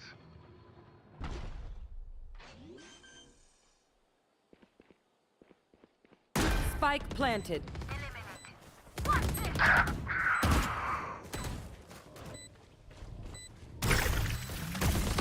Blocking movement.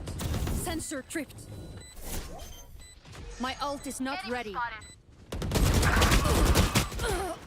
Last player standing. One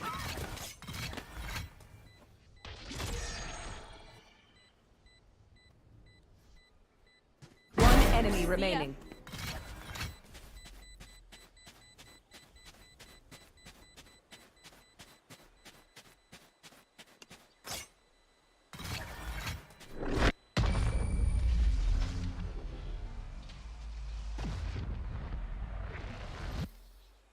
Their backs will be towards at least one of us. I could use a drop.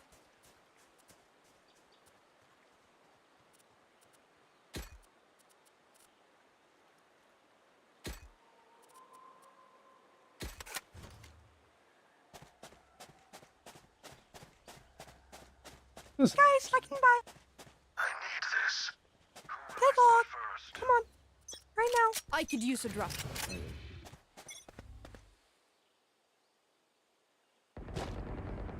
Enemy on B. For you.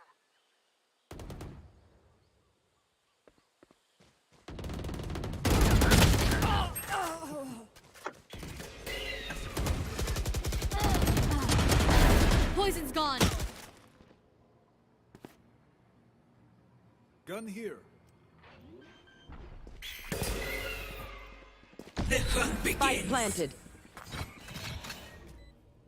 Enemy B. Last player standing.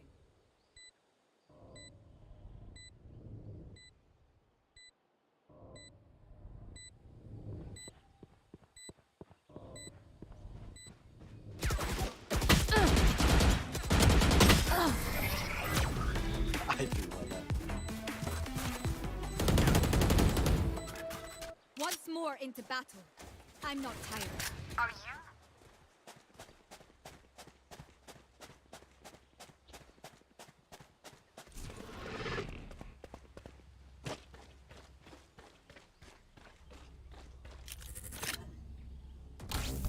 Listening.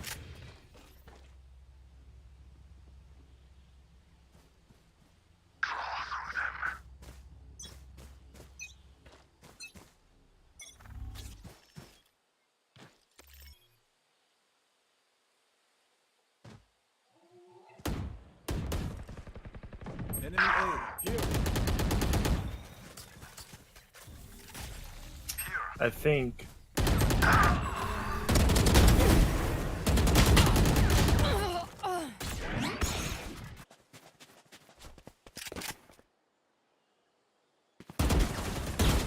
Multiple enemies spotted.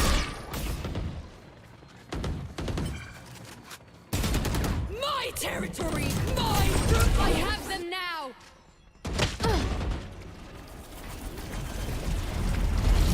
One enemy remaining. Last player standing. Spike planted. I'm sorry. We really going to lose after being one game away every fucking round.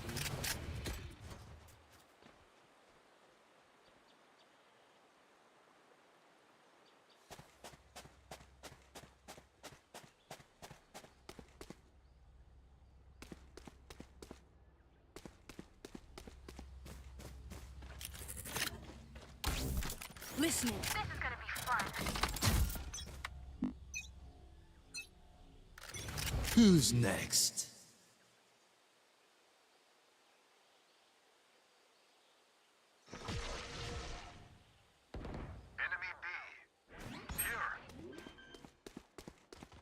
What is...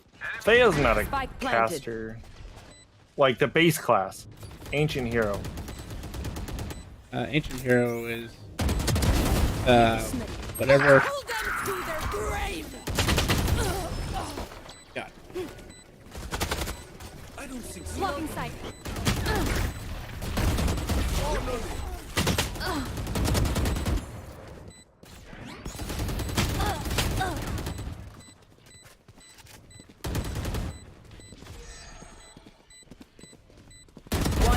remaining. I will not die here. Last player standing. Yeah, I got him 80. Clutch. Bro. Combat is a means to an end. And we are the means. No, Ancient Hero is not a caster base. Well, like, technically that's not true. If you choose Ancient Hero and then choose Wizard, you'd be a caster. Or a Sorcerer or a Warlock. I mean, any one of those makes you a caster. Maybe I should call you Rain. For Wednesday.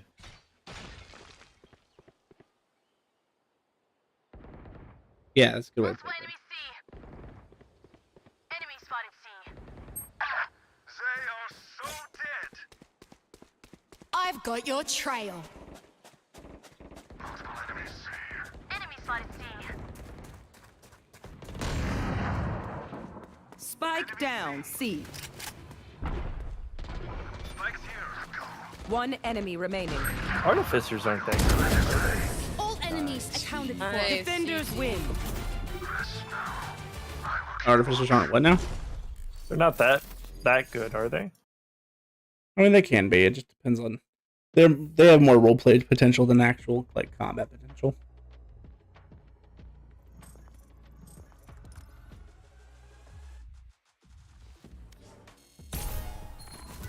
All right, but this is where I'm gonna probably have to hop off because dogs are now looking at me because it's feeding time. Gotcha. All right. Well, let me know if you pop the server up, and I'll start working on. I should probably do that right now. Cool. Start working on that. Thank you everybody for coming out to stream today. If you enjoyed our content, please feel free to drop us a follow. We would really appreciate the support. And tune in Mondays and Wednesdays for our D&D content. Want to keep up with the events and extra streams? Please check out our Facebook and Twitter to keep up to date on the schedule releases and updates for the streams, including extra streams that we may not have on schedule.